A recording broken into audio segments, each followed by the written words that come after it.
Welcome everyone who's watching the D&D stream today. We are going to have a good time playing Dungeons and Dragons. I have my three party members who can introduce themselves from the top of the list down again, like last time.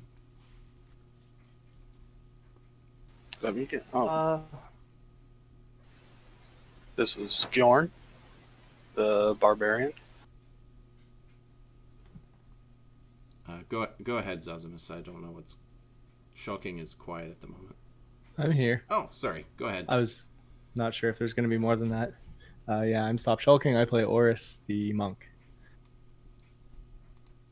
I'm Zosimus Hornswallower. And I'm the bard. The Whisper Bard. So for anyone watching who's curious, I'm going to recap real quick so Oris is here, Zazimus is here, Fjorn here. Just someone mentioned that they couldn't keep track of their faces. In the future, I would like to have, or you do have access, if you're watching the stream right now, to just scrolling over to the left, and it should open a tab and give you information on each of the characters. But if you're watching this later on YouTube, I plan to soon have a website up that will allow you to look up information on every character so that you can keep yourself up to date. Instead of cluttering the screen with a bunch of information, we're just going to kind of keep it tidy and on the different websites that we use to keep track of this stuff. So, we will get back into this game of Dungeons and Dragons. First thing, I guess, recapping what has happened. Last game, the team made it back from the Goblin Burrows, and there was a bunch of RPing and chatting with people and gaining new information. They had learned that Tessa had a secret identity, if you will, that she was a half-elf, which puts her smack dab in the middle of the war, and she doesn't want to do with either side. You've learned about an underground or dark network or black market, whatever you want to call it, that exists underneath the veil of the war camp. And I can actually give you the little piece of information I had to delay giving you before, which was at one point you were slipped a piece of paper that told you, and this was last night, to find a dwarf named Mook down by the where the boats are kept, which you guys may remember from season 1. We can go over it when it comes up, but it's a bit south of the war camp. And you can he'll either respond to you if anybody knows Thieves' Cant. That's one way to get his communication with him. If someone knows Thieves' Cant, they can speak with him that way. Or they've given you a password, which I'll remind you of because you technically have a physical piece of paper that says this. But he will ask, how are the waters? And you have to answer greater than Goldmane. And Goldmane is the Emperor. So you basically have to almost, if you were a true, soldier. This is really close to treason. Very close to treason. A little bit close to treason. Yeah, a little bit close to treason. So that's kind of the way, that's the secret code, if you will, and they know that someone's not going to say that if they're, it's kind of like you have to be like, I'm not a cop, and then he'll speak with you. So that's the information you were given last night, and then you guys slept, rested, gained a level 3. I spoke with Oris over the week, and we've agreed, since he's become a Kensai monk, I think hopefully I'm saying that close to right. He's had a whip, which is going to be his melee weapon of choice, this whole time, but it wasn't until that night that he felt he was finally ready and worthy of wielding it. So he has that. I've just given him the whip in his inventory, but the long-range weapon he chose, he does not physically have, so he won't have access to it until until we find it some way down the road. And everybody else leveled up. So everybody's level 3 now. We're a little bit stronger. And then you guys woke up, and as soon as you went outside, you were enlisted, basically. And so everyone's standing there. I could bring their icons up, but we'll worry about that in a little bit. But the whole squad, you've got Foal and Gimbal, the twins. You've got Maverick, the half-ling. You don't know exactly. We can say probably Druid with some of the spells you've seen with him do, but you haven't asked him. You have Tessa, which you've got to know pretty well up till now. And you've got Drug is there, that Fjorn had a fisticuffs with, and he looks slightly beat up, but he's had a full night's rest as well, so he's still got like a bit of a shiner, but you can tell that he's back at full strength, just like you guys are. And Corbin, your squad leader, and don't forget Callie, the long-ranged character that she's, up until you guys left her for Tessa, was your closest friend in the group, but she also ran out and got you attacked by an owlbear. So anyways, you've all been marshaled out and you're standing at attention, and Corbin has told you that we've received military orders and we're going to attack an elven encampment. Technically, you guys, I'm not going to force you guys to do anything, but the rest of the group is following Corbin's orders at this moment. So technically it's an RP and you can do whatever you want, but they look like they're going to just follow orders at this point. So that's the quick recap of what's going on. And I guess I'll leave it to you. Well, I guess we'll jump in with Corbin now that we're caught up, and he'll continue to give you guys the announcement. So Corbin's standing there. He's like pacing back and forth while you guys are all lined up, and he's telling you guys, we are going to attack an elven encampment. We've been given orders to lay waste to the entire thing, not leave a life living. If there's anybody who has a problem with that, and he just kind of like eyes the whole line of you, I don't think there will be a problem. Let's go kill some elves. So I'm gonna kind of, if you guys are willing to go, I know I'm not giving you guys a whole lot of control here, but for brevity's sake, I'm gonna speed things along a little bit. So I'll just confirm you guys are all just gonna follow suit, right? Yeah. Is everyone here? I'm here. Got M. Burke. Yes. My screen shows M. Burke, Feverbot, and Fallstar. I don't see everyone. Sorry? Okay. You don't see everyone in the chat? No, in the on the Roll20. Oh, I see. So Yeah, I'm not on roll 20 yet. It hasn't mattered yet, though, I guess. no, it's not a big deal. Okay, so assuming you guys are all just gonna follow suit, the group of you starts moving towards you guys. Follow north. You go past the tavern area, and you meet up with.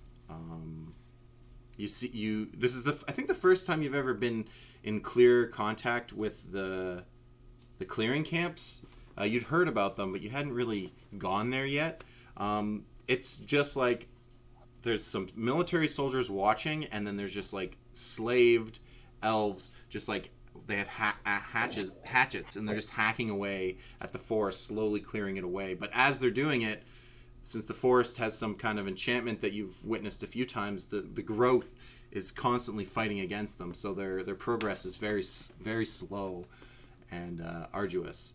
So you guys continue to move north into the wilderness, and once you do that, we can, I guess, jump back to the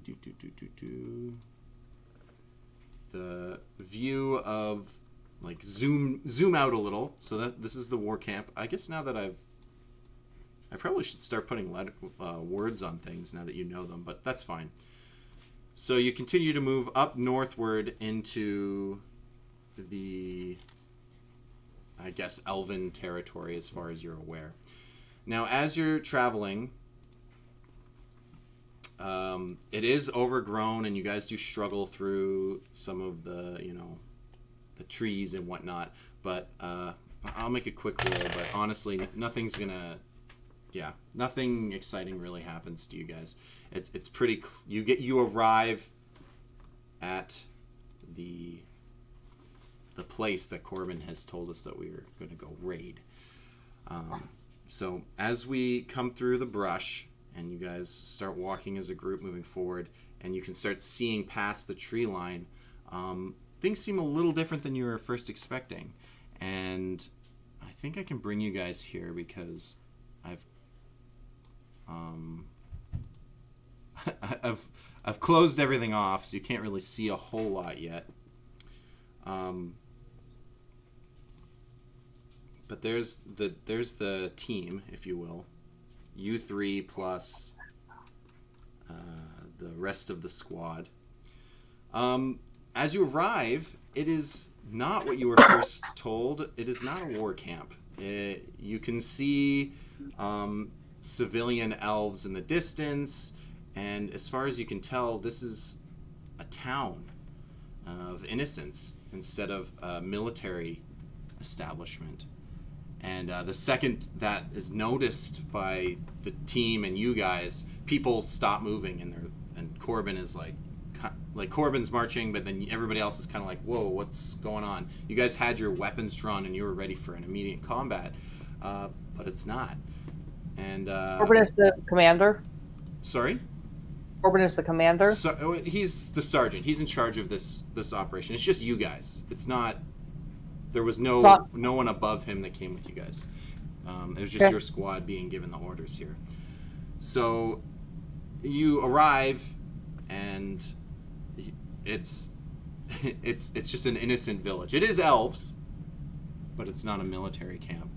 And so as soon as that happens, you start noticing some party lines shifting a bit, and people are starting to split up and move around a little bit. I'm just gonna kind of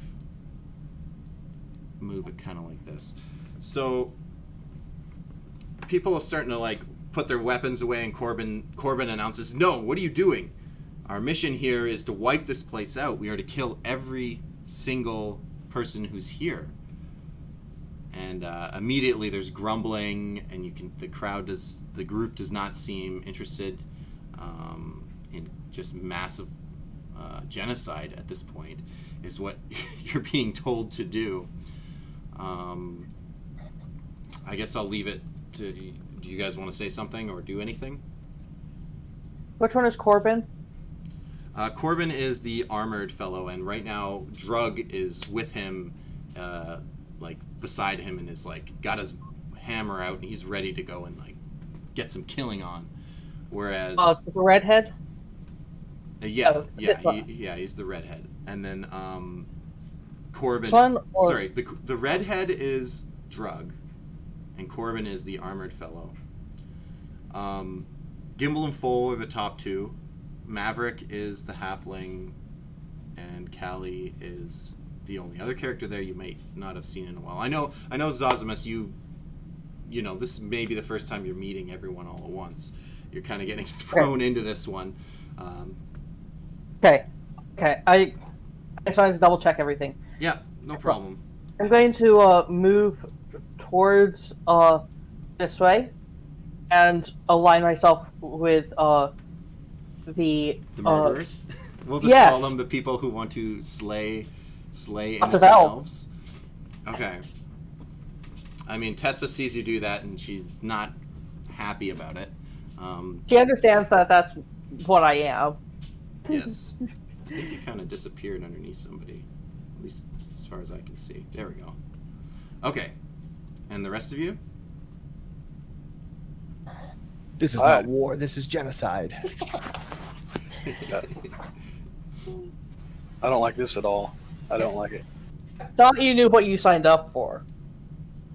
I did not sign up for killing innocent civilians. Didn't sign up for anything. I was forced here. Oh well. I'll give you guys a little more. You guys can see a bit more. I just want to...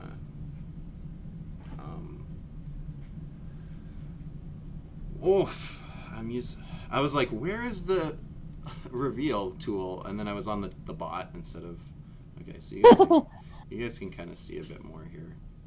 Like, I just want to make it more clear that this is a non-military establishment.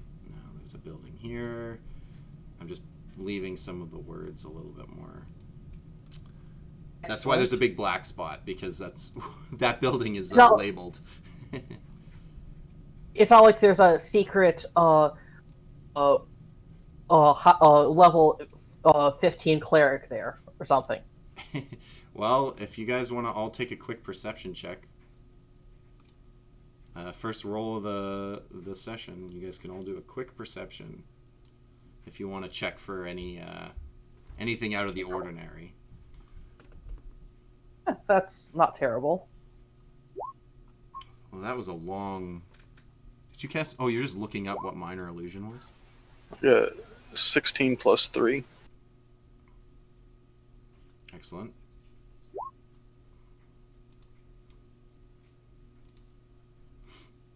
Okay, so awesome. You guys all have very perceptive, and it is exactly as it appears. It is just a village. It does not look like people are armed or ready for combat. You definitely don't need all of you. Drug and Corbin alone could probably just murder everyone that you can see. There's children playing near the building to the north. You can see younger kids and farms. It's just innocence. So while this is going on, let's see. Callie, oops, I'm trying to DM here. Callie and Tess are definitely near you guys. Gimbal and Foal are kind of off on their own for a sec, and Maverick is kind of standing in the middle, still kind of like looking around, kind of confused, like what's going on here? What's happening? Anything more from you guys? I'm going to move up. You're gonna And I'm going to say I'm going to make that. Sorry, I just want to quickly mention that this isn't like when the map opens up, we're not really 5 feet away from everything. This is zoomed out a bit. We're just kind of making it work for now. Anyways, go ahead. Sorry. Okay, I just want to move up and say that, ask if anybody would stand with me to stop this. Yeah. Sorry, go ahead. I'm gonna cast minor illusion and create an illusion of some sort of dangerous elf warrior somewhere nearby. Sure. Yeah, you can do that. So you start casting a spell, and everyone's aware that you're casting something, but that's fine. I guess I can roll to see if some people are paying attention. Okay, a couple of people are slightly oblivious, but for the majority of the group is going to notice that you were casting things. And now, yes, we'll say 20-ish feet to the north of the group of you, there is an armed to the teeth elven warrior standing there staring at them. Or did you want him to come out of a tree or something? I guess we can have him come out of a tree silently. I point and say, look, an elf who's dangerous. I'm not quite sure who's playing with the cards there. Someone's playing with cards. Me, and I don't know how to get rid of them, other than dragging them in and then deleting them. Sure. That's fine. Dude, you can... It doesn't matter. affect the story. No, I'm just being funny. I just want to make sure you guys know that I'm not doing anything. So I say it just like that, and that sort of, it's sort of, look, there's an elf who's dangerous, like a if you want to use this as a pretext to kill everyone, let's do it. If you don't, I think this is stupid. You can say no also, and we can just go either way. I don't care. Okay. Can you give me a general deception check for everybody? Or sorry, not. Oh. You're doing a You're trying to deceive everyone, right? So, or you're giving them the option. Is that deception? Okay. Why would you'd like to do persuasion? I find if you're lying, it's deception. That's just me. Okay. I understand what you're saying, though. You're saying why is it deception because you're being upfront that it's fake. Yes. So maybe that's true. I'm sure your persuasion's almost as good as your deception. So Equal. It's equal. Yeah, then we won't worry about it too much. Okay, so it's very convincing. What you're saying to people. So when you do that, look, a dangerous elf. I mean, Drug is like about to charge this thing. He clearly didn't notice that. He didn't fully understand what was going on, whereas Corbin's like kind of holding him back, like he knows that this is. He understands what you're doing. You're just trying to give people peace of mind. And he says he says this isn't an option. This is an order. You are mutinying.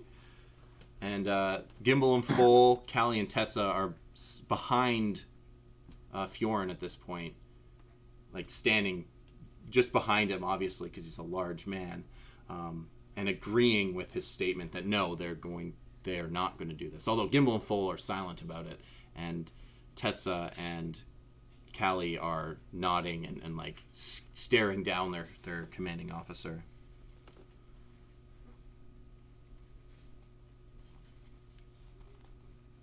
I find a small child and cast.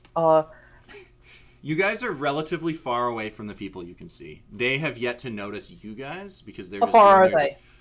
Like I said, we're kind of zoomed out, so I would say the buildings are at least like a few hundred feet away from you guys. Okay, so there's no one in 60 feet. Yes. So Okay. Maverick is kind of confused, and he actually, strangely, to some people might think this is strange to his personality, does decide to side with his military standing. Like, he's taking orders, and he kind of goes over, and he's like, stands there. He looks worried as hell, but he's like standing with Corbin and Drug and our friend Zazimus as well. So we have other than Oris, who has been kind of silent, we have essentially party lines dividing everybody. Oh boy! I'll make sure they know again that I'm not doing this, and the group. I'll do everything I can to stop it, including killing the killers. Okay. Is Oris still taking kind of a neutral stance on this? I know you said something. I just want to know. Yeah, at the start, he hasn't moved at all, but he's Okay. just watching stuff. So the numbers are interesting. Pretty close here. Let me just do a roll real quick to see what happens. Oh, geez. Okay. So the group, everyone's just kind of staring down, and Corbin, he's kind of holding his composure. He doesn't seem like he wants to fight everybody, but Tyser King, I agree. Someone for chat. So Drug starts charging. He just does not seem to care, and he just starts bolting at. Turn his Drug. Sorry. I was about to do something, but okay, sure. go ahead. No. He's still in mid-run, so if you want to do something as you I see might him move. Catch Thunder Wave at second level at here. You're gonna hit Corbin? Yes, you remember I'm a whisper bard. Okay. I'm a liar. I am a liar above all. So you're saying it was deception? Okay, that's fine. That's fine. So those three are gonna have to make Even throws. yes. What's the DC on this? I guess you showed me. Yes, Thunderous Wave. Oh, 15 damage? Because you had already rolled it for 15, right? Yeah, Okay. sorry. Well, let me see what happens real quick. Okay, so 2 of them managed to make their Constitution saves. And they move. Okay, how much do they move? What do you do? They, ones that do not save, are, are pushed 10 feet Okay. away from you. Okay, so again, we're kind of zoomed out, so I'm gonna just theater of mind this and not actually move the characters. But Drug is about to start charging, and and then you start casting your spell, and everyone's eyes go wide, like what's going on? And then down comes the thunder wave, and it hits the 3 of them, and 2 of them, Maverick and Drug, actually withstand it. While Corbin is thrown back 10 feet and hit, and you can see took the full 15 damage there, and the second that happens, I'm going to assume that you move in with the rest of the other guys. I mean, technically, you're kind of close to them, but either way, the 3 of them, they gather back up again, and they look like Maverick is shaken. He's like, "Oh damn, what the fuck is going on?" And the other 2 kind of had a feeling that this is how it was going to go down, but they can see very quickly that the numbers are not in their favor, and Corbin says, "You will not get away with this," and he says a couple of things, and he's like kind of holding himself where he's been hurt, but you can tell he's pissed. But him and Drug just start bolting back the way they came, and Maverick is quickly in tow. Does anyone want to do something, or are we just letting these guys run away? We probably should follow them so we don't. Should probably deal with them before they get back to the camp. So Did they run by Oris? I'm gonna say because of the way the shockwave happened, that they were all further away from the rest of you guys. I would say by the time they're gathered each other up, they're all like 30-ish feet to the, let's say, east-ish from the rest of you guys.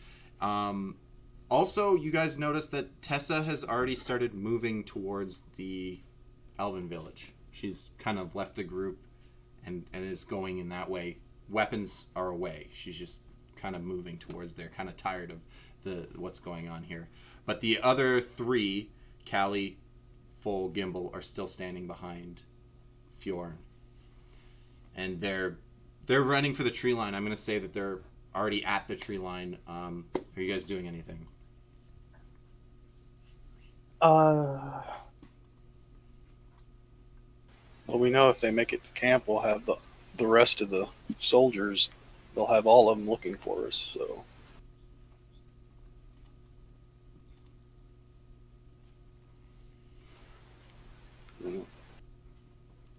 Oris would want to talk it out. But obviously, that there was no time for that. Doesn't look like they're going to be stopping to talk, but you can try if you'd like to No. say something and do a persuasion. No. That was not going to happen. No, probably not. But that's not the point. Yeah, I don't think he can do anything. He'll leave it and keep thinking about what he might be able to do after the fact. Okay. So, as far as I'm hearing, they are being allowed to leave. I mean, I'm not sure what you guys could do to stop them, but They're too far. They're out of my range. Unless you want me to attack without, like, I couldn't attack them, meaningfully. I don't think, unless you allowed me like 15 attacks in a row.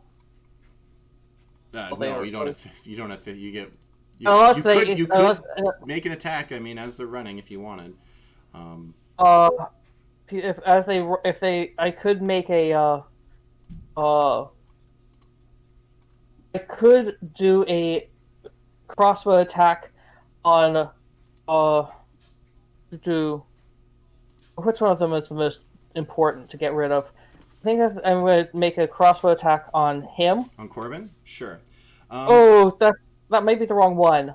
No, it's okay. I'm gonna take a little bit of control here, and you guys will understand why I'm kind of moving this along very soon. Oh! So, sorry? Yeah, that's 12. Oh, you rolled. Oh, okay. So you rolled, Hit? just rolled damage? No. Yeah. You rolled 11 to hit. Okay, sure. So the crossbow bolt goes, and Misses. yeah, I'm gonna say it's missed. It's in the trees, but they know you guys are serious. So the three of them scurry by, and they're gone. And I'm gonna kind of move this along a little bit, okay? I know you guys can make decisions as we go, and I know Zazimus, you're also gonna want to probably flavor this with some role play because I know your backstory. But I'm gonna kind of grab the group because that was the big decision point at this situation. I'm just gonna kind of move things along, and you'll see why shortly. So those three are gone.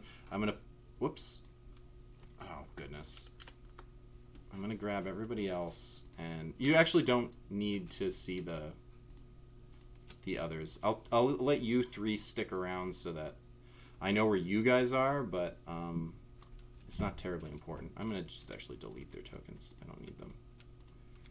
You just need to know that they're in the area. We can theater of mind that stuff. Okay, so you guys noticed Tessa was moving to meet up with the other elves, and she's already speaking with some of them. She's she's managed to cross that a couple hundred feet, and I'm gonna say that you guys kind of all do the same thing. Oh my goodness, I keep moving the whole map by accident. I gotta move the map down to the map layer. There we go. So we're moving this. I'm just gonna quickly kind of get through this. So you meet up with an older elf male, and he introduces himself as the oh my goodness, I'm sorry, Fielor, the town leader. And as well, you see a woman with some children around her, and those it seems very obvious that the building that's right there is actually an orphanage. So you would have been murdering orphans if that's really what you guys wanted to do. Now I know that Zazimus will have some opinions on what's going on, but I just kind of want to move through this because we actually will be surprised. One of the characters, one of the children there, will be played by a new member entering the party right now.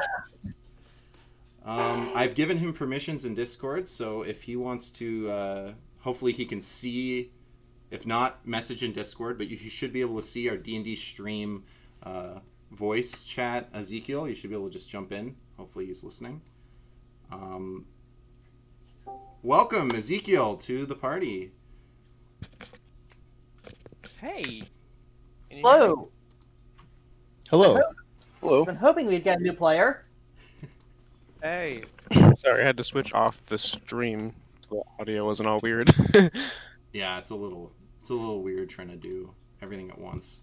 I'm just gonna bring your little token in. I don't know if you have a character sheet or anything. I kind of wanted this to be as much of a surprise as possible, even though I think a bunch of you are kind of figuring it out as we were going. I had a bunch of you actually, a couple of you ask me like, is there going to be another player? What's happening here? And yes, there will be. Now that you're here in the Discord, there is a pinned link so you can join the Roll20 as well. Oh, cool. Let me. Hopefully you have an account. I'm assuming. Actually, I should have probably asked that a while back, but that's okay. Yes, I do. Yeah, I have one. Let me. Oh, here I see it. Okay.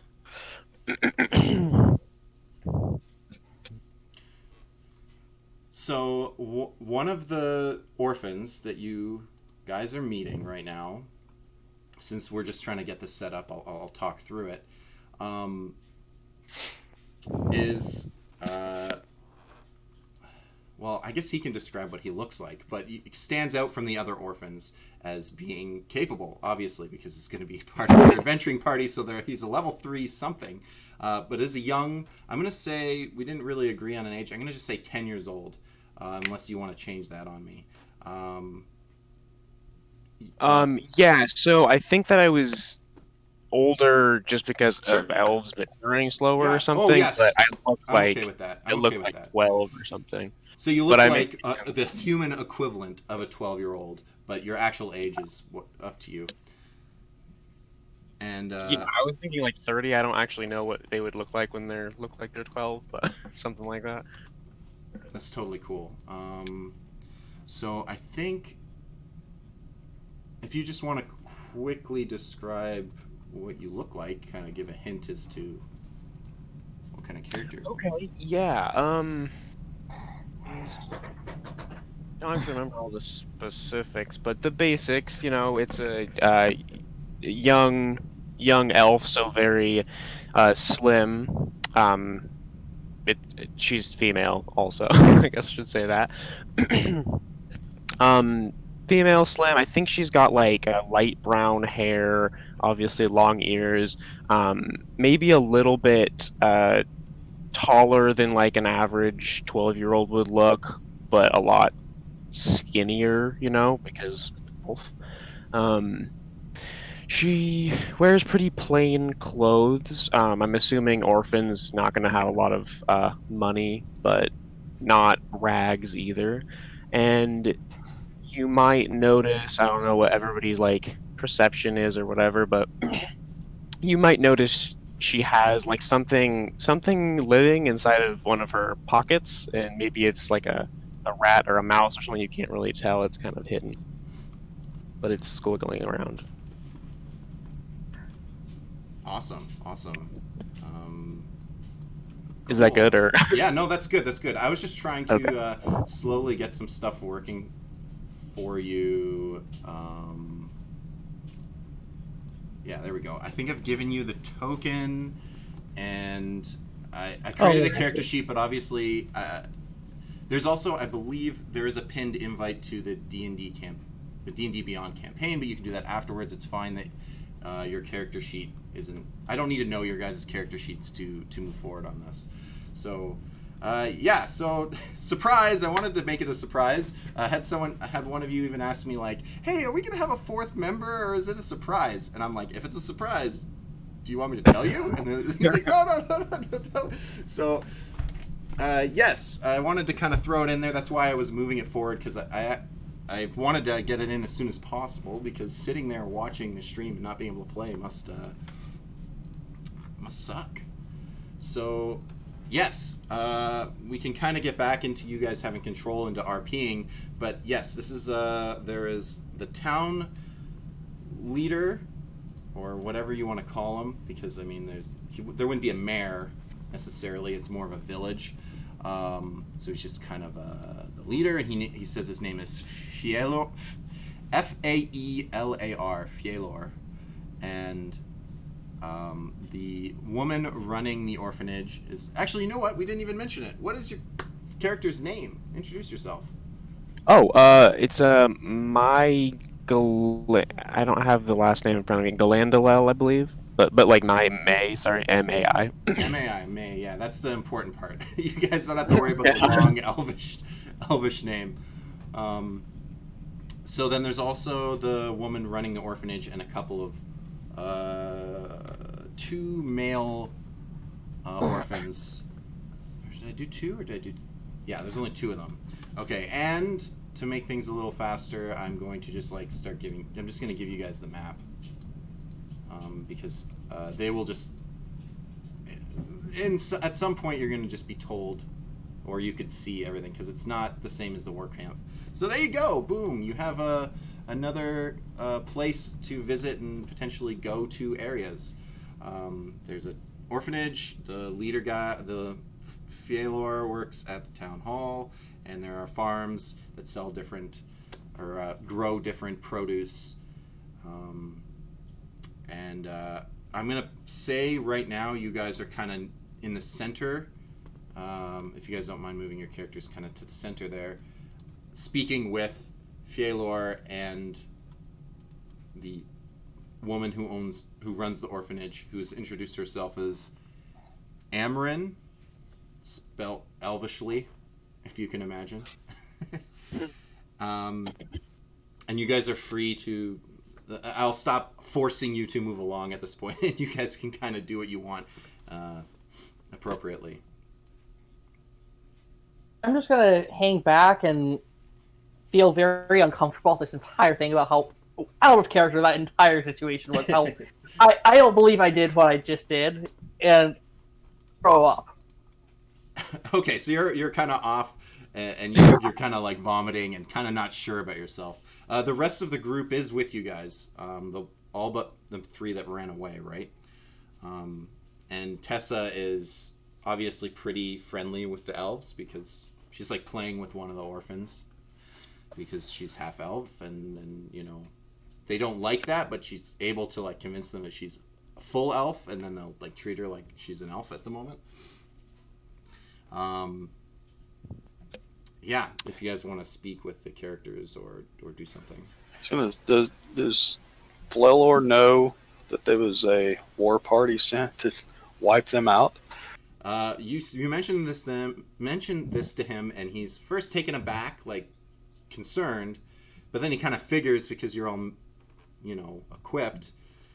And I guess I'll kind of role play him a bit. We are used to being harassed. Things are not good here. If this was the day we were meant to die, we would have accepted it. Whoa. Okay. If it was me, I would be beefing up my security a little bit. He agrees, but there isn't any. We're simple farmers, and the majority of the able-bodied potential fighters are dead. They've been killed.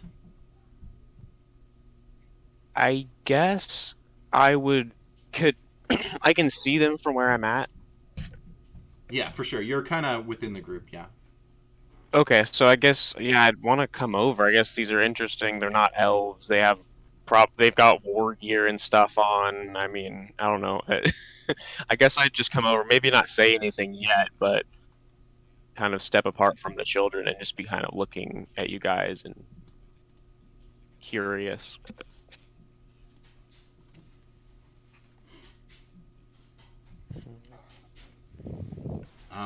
Okay, so Callie is also interested in meeting everybody. Gimbal and Foal kind of keep their distance like they always do.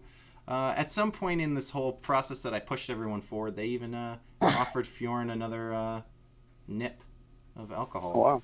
Because, you know, Thanks. that's how they do now. That's their handshake. Their good morning, if you will. Sorry, go ahead. No, I was going to say, because Bjorn runs on mead and ale. Well, there you go. Now you have a little more fuel.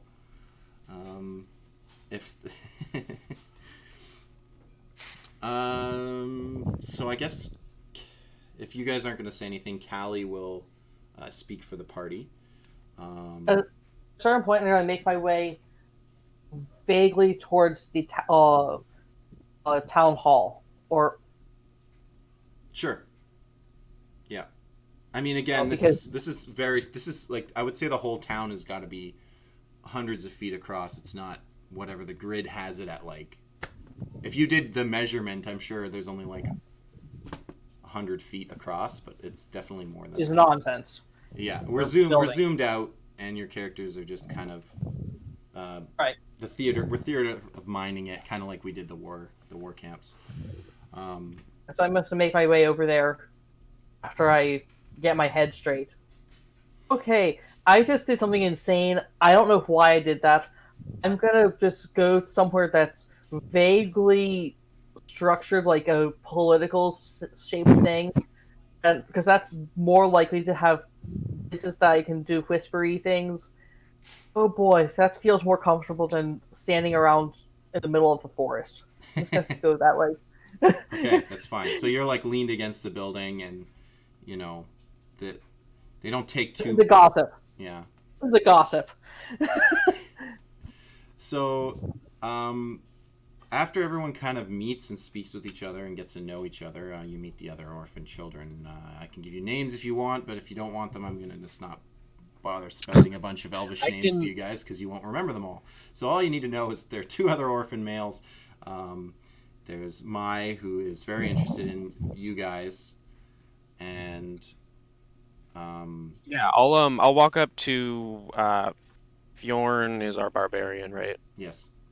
Okay, I'll walk up. I'm assuming a big, massive barbarian is a little bit different than the rather slender elves that I'm probably used to around here. So I'll go up and I'm just gonna like point at Fjorn and be like, "Hey, who are you? What are you doing here?" Well, I came to battle with a war camp, but we found out that it was civilians, and we put a stop to it. So, You're warriors? yeah.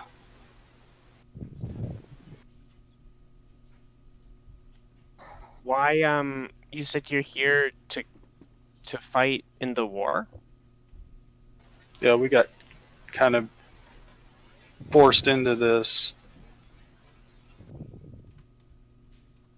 Do you know I'm gonna look over at the other the male elf, I forgot the name.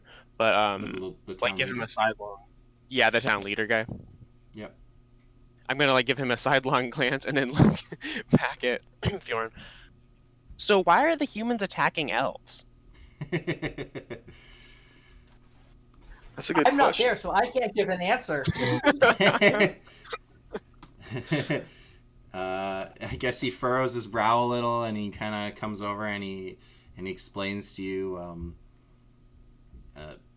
We live in a world where people kill people, and they want us dead. But why? I wish I could tell you. That's their morality. I guess I'll look back at Fjorn. Do you not like elves? I don't like or dislike anybody, truthfully. I dislike people from all races, I guess you could say, as far as liking people from all races. Just hate everybody. Wait, so you? Oh, Oh, I don't hate, or I mean, I'm not. I'm neutral. Really, I fight where I can, and like this, I save lives when I can.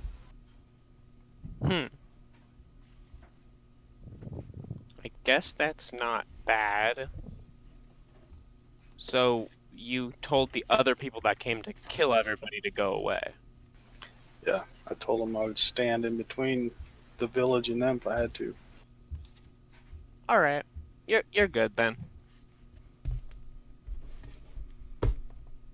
I guess I'll look at the other Tessa's here and our other member who I keep reading those names. There's Oris Tessa, is here, Callie, Gimbal, and Foal are with you guys. right? And Oris is here too, right? And Oris. Well, yes. Sorry, yes. Okay. Of- Yeah. Of course. Yeah, the Oris three- is kind of like, I guess, leaning on the well, and he's just kind of thinking, and he looks contemplative. He kind of looks introspective. So Okay, I guess I won't talk to everybody individually, maybe, but I guess I kind of look around at everybody and I'll be just sort of silently judging people or something. But after that conversation with Fjorn, I guess I'm not thinking of you guys as bad necessarily, even though there's mostly humans here. So, just to interject a little, Oris is at the well. I would like you to just quickly make a pass. Let's just say perception, real quick for me. Everyone? No, just Oris, who's specifically at the well. okay, one sec. You said you were looking around introspectively. I know you weren't. Okay, you're in your own. He's you're in your own looking thoughts. at it. He's thinking about what happened. He's not paying attention to anything around him. No, yeah, He's it's good. introspective. Very Not, focused on He's, the not same right looking now, around. he's in his. He's centered. It's almost meditative. But not actually meditating. Hey, you know, Mai can do that. Do a You can check? You can meditate or whatever. Well, that's just like an oh elf thing. meditate. Yeah, yeah. I don't have to sleep very long. I basically just like sit there for 4 hours. Yeah, elves are weird, but good. We are. They can be good. So I'm gonna kind of speed this along, unless you guys have major, or unless you guys want to do more roleplay. I will. You guys kind of talk for a bit, and Fialor explains that if you guys are willing to help, there are some things that this town could, or this village could use help with. I'm not going to give you a notice board of quests, but he does mention a couple of things that you could help them with, and he's willing to help return the favor and reward you guys for it. So I'm just going to throw some stuff at you. First, it's mentioned that one of the orphans, named Rim, is missing, and they would love to have him rescued if possible. That would be good. Would I know? I mean, I would probably know Rim. Is it male or female? Yeah, it's a male elf. And is he personality-wise someone I would have gotten along with? I think you find yourself not being super attached to the other orphans because you see yourself as somewhat different. They are just kids playing while you're, mastering your respective abilities, and you've always kind of known that you stand out from everybody else. And so you were close enough that you would like to save Rim probably, but you guys weren't like best friends. You were kind of the outcast of the orphan group. But he's not like a bully or kind of like a little he's just a nice boy. mean child. Okay. Nice elvish boy who's been through a lot, as all these orphans have. Has a similar nihilistic viewpoint that you've noticed Fialor also has. Fialor also mentions that they could use help at the farmsteads. They need help sowing or growing crops because they're short-handed. He says that you should probably meet with the chaplain just to say hi out of respect. They have a chaplain clearly at the chapel that I've mentioned. That's not really a quest. He's just saying that that's something you probably want to do to be nice. He mentions that you do see there's a little hovel in the corner. There's a member of the elven community who kind of stays outside of everybody else. He kind of lives on his own as a hermit. And he says that if he gives you... Okay, I'm not sure how to explain this. So it's tied into the Rim situation. So Rim is gone, and he gives you the basic direction of where to go, where they last saw him. But depending on you guys' abilities, you may want to speak with the hermit. You can do it on your own, or you can go speak with him because he might know how to help find a lost person.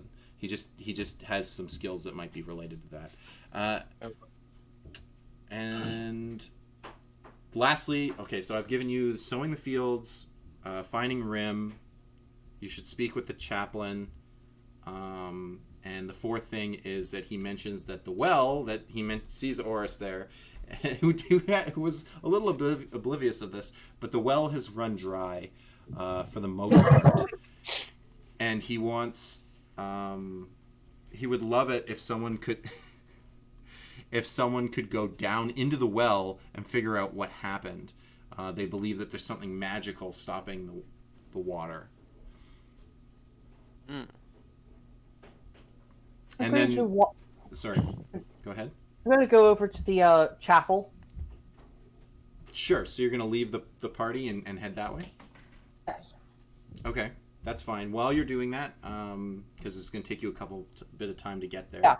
Doopity doopity doo. I'll follow. Wait, was he over with the party? Oh, He was kind of off on his own after he threw up, so you can go. You can follow him if you see him going. I guess I could see him from there. I'm not sure how big these squares are. I'm a supposed to little be. bit out of it. still, because I'm like, I went to the town hall instead of like one of the farms to find gossip. The town hall is not where you find gossip. Yeah, you, there's you not also really a bar here.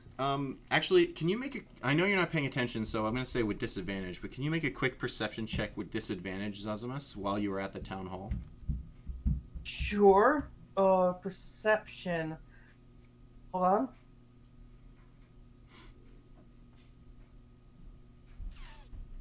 Not terrible. I didn't see the roll.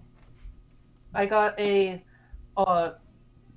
15 at disadvantage total. Okay, so you, even though you're kind of in your fugue state, you do notice that there's nobody else. You didn't hear anybody, you didn't see anybody in that town hall. As far as you're aware, the only person who spends time there is probably the. You guys are getting the impression over time that this place is, like they've mentioned that they're low staff and what have you. This place has obviously been hit with something over and over again because the where are all the people? Anywho, so you are traveling towards the chapel. Maya, are you going with them? Yeah, if I see these people I've kind of met a little bit, but I know that he was with them, so I kind of want to like follow at a bit of a distance, probably because I'm kind of further behind. All right. You So, still don't trust me not to kill, just straight up kill the the priest. Oh no, that's not it. I don't know you yet. You didn't come Oh. over to talk to you. So Oh, okay. Cool. another person. okay. The rest of you? Okay, Oris looks like he sort of made up his mind about what he wants to do or handle the situation. I guess who of the party that the NPC party is around? I guess still are they all still there? They are, but they've all agreed to, unless you speak with someone, they're all going to by default help sow the fields. They've all agreed to help around. Or That's fine. Mhm. But have they left yet? they haven't, so you can speak with them. Yes. Okay, so I guess whoever's closest, just say Callie. I guess I whatever, can it doesn't roll matter. for it if you'd like. Sure. Yeah. Sure. I'm gonna say the closest person to you is Foal, and then Okay, sure, obviously Foal. Gimbal is right next to her. The two of them. So sure. So I walk up to the two of them. It's more likely to get the answer, and I ask them who Corbin reported to, if they know. So they do their look at each other, like they're clearly communicating with just like a look, and Gimbal says, "You know what? I actually looked up what I called the captain, and I cannot remember his name. But that's what you're asking, right? You want to know who the captain of the war camp is?" Yeah, and if he would be the captain of the war camp, exactly. So I forget his name. Let's call him. It was such a cool name too. I'm gonna call him like Thunderfist. We'll call him. They just call him Captain Thunderfist, and you don't like Thunderfist? No, it's good. Oh, I it's like good. I used the random name generator in my mind. I took two words and threw them together, and that's a last name. It sounds like a Diablo enemy, honestly. like Ice Fist is the one that I used to use all the time. Anyways, so yeah, Oris gets the information and he lets them know that he wants to try to sneak back into the camp to try to see if he can find Captain Thunderfist to talk to him. So I guess he'll ask them. Immediately. You He'll wanna do tell that the two now? of them that. Yep, he'll tell the two of them that. They look at each other again. We can get into the camp as long as we have connections. He tells them he wants to know if the orders to slaughter this town came from Corbin, if he came up with them on his own, or if they came from above. So he wants to talk to the captain about it, whether it gets him in trouble or not. He also wants to potentially try to clear up the situation. So, you're speaking with Gimbal and Foal, and they don't speak much. They are short sentences usually. So while you're speaking, Callie does walk over. She notices that you're talking to them, and they're like uncomfortable with the length of the conversation. And Callie comes over and explains instead that it's likely that, like, she understands how the war camp works, so she can answer some of your questions more directly. There's like a general order on the top level to attack and kill and get rewarded because of slaves and what have you. It was likely Corbin's idea alone to make this attack, but succeeding here would have been seen as him doing his job correctly by the upper ups. So if your question is he about genocide or is everyone about genocide? The answer is everybody's about genocide. They would have been happy with him killing everybody. But he wasn't ordered to do it. He chose to do it. You can kind of picture it like a kind of loose command structure where they're like, we have this big war to do, and if you go out and kill a bunch of people and come back, we'll be happy about it. So I don't know if that answers your questions. There's a policy of genocide, and procedure got followed. Look up. Sorry? There's a genocide policy, and how the procedure gets carried out in various orders and various situations is up to the captain's everyone. Not super interested in the minutia. He's actually responsible for. The captain runs the whole war camp, right? So there are other parties of military personnel that are actual like enlisted soldiers, whereas you guys are the like misfit group or whatever. So even more so than any other sergeant, Corbin is given that level of free reign to kind of almost act as a mercenary at that point, which was how you guys were being treated as well. Because for the people who just, especially Ezekiel, I think I mentioned this more in the beginning of the campaign.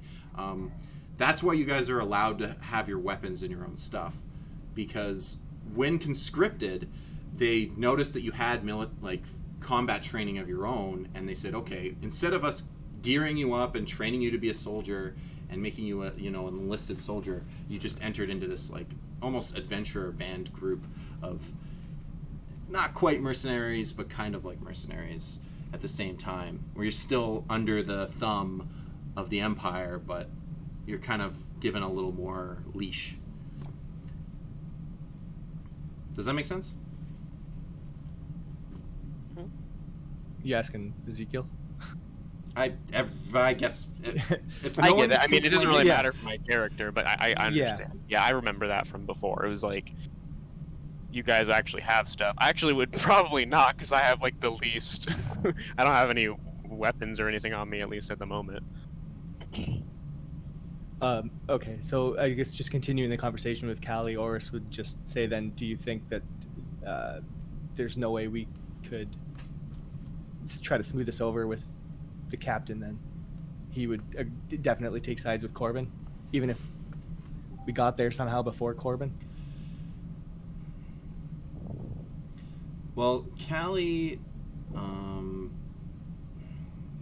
that's a tough one. She looks a little morose and kind of thinking about it. She's not sure. She's not sure what we would be able to do. Maybe if we spoke with the right people, there's a chance that some kind of arrangement could be made.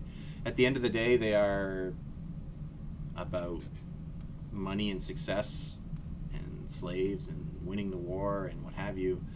So maybe he'd be willing to ignore the discretion if offered something else. Honestly, he sees us all as not that important. He's not going to... Like, Corbin is just another one of his subordinates. Yeah, Oris's concern, I guess, is that he doesn't want anything to do with a war that is killing innocent people, obviously. The slave pen, he might have thought that they were just prisoners of war that were but they're being used to chop away at the forest. They're they're just basically throwing bodies and working them. Yeah, it's hard work. It's just slave labor, but like I guess he never really inspected it, but now he's thinking about all these things. Yeah, That it's it's fantasy Auschwitz. exactly. Yeah. um, damn.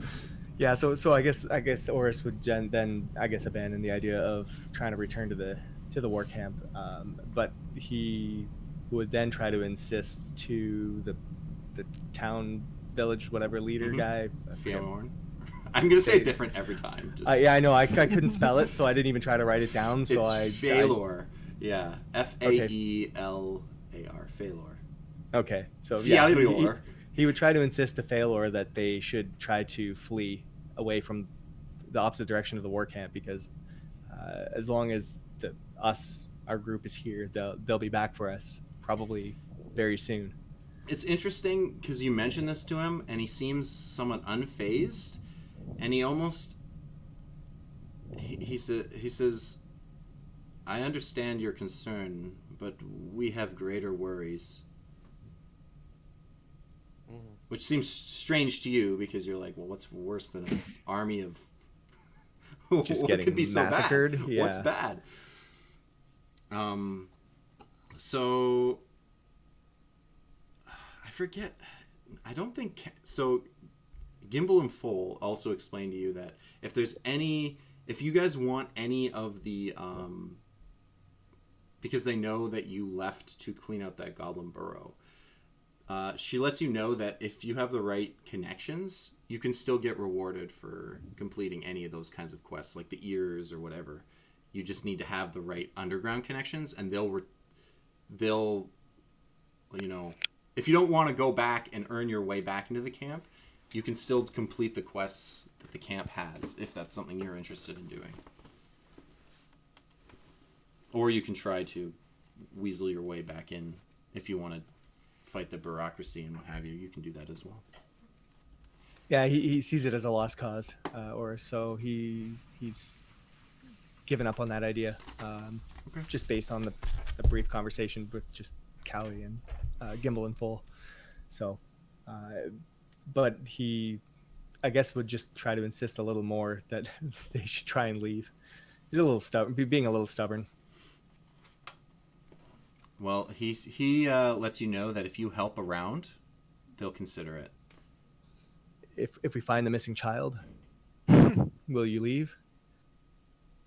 He'll That's when he'll they have consider it it. He says he'll talk to everyone.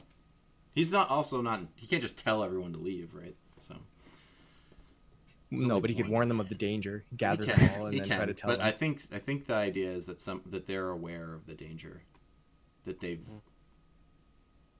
felt the danger. Anyways, I feel like I skipped over something Fjorn wanted to do like 10 minutes ago.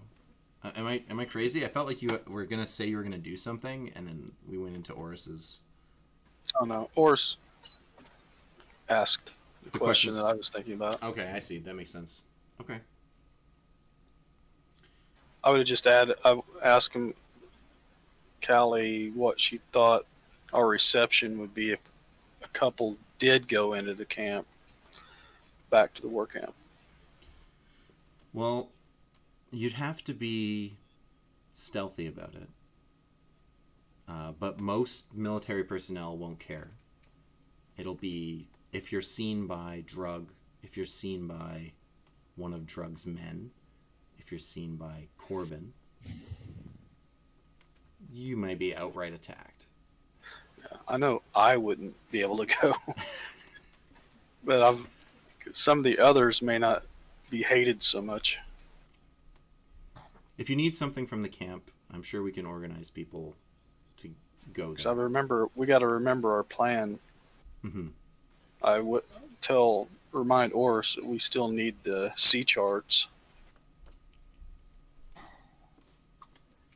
That's right. I did say I would get those.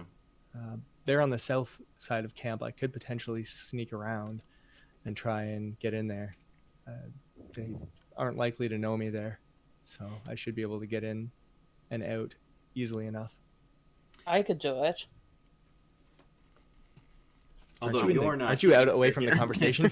Yeah. In fact, We're not Yeah, open. yeah. appropriately, if you don't mind, I'm gonna shift over to Zazimus, if that's okay with you guys, Sure. because you guys are speaking with them, and Zazimus has made his with Maya in tow to the chapel. Okay. I'm going to say hello to the whoever the priest or priestess is. Okay, so you enter the building, is what you're saying? Yes. Okay, so you enter in, and there's some Knock candles. first. Knock first. Just to make sure. Like knock knock. Okay. Sure. So you come in.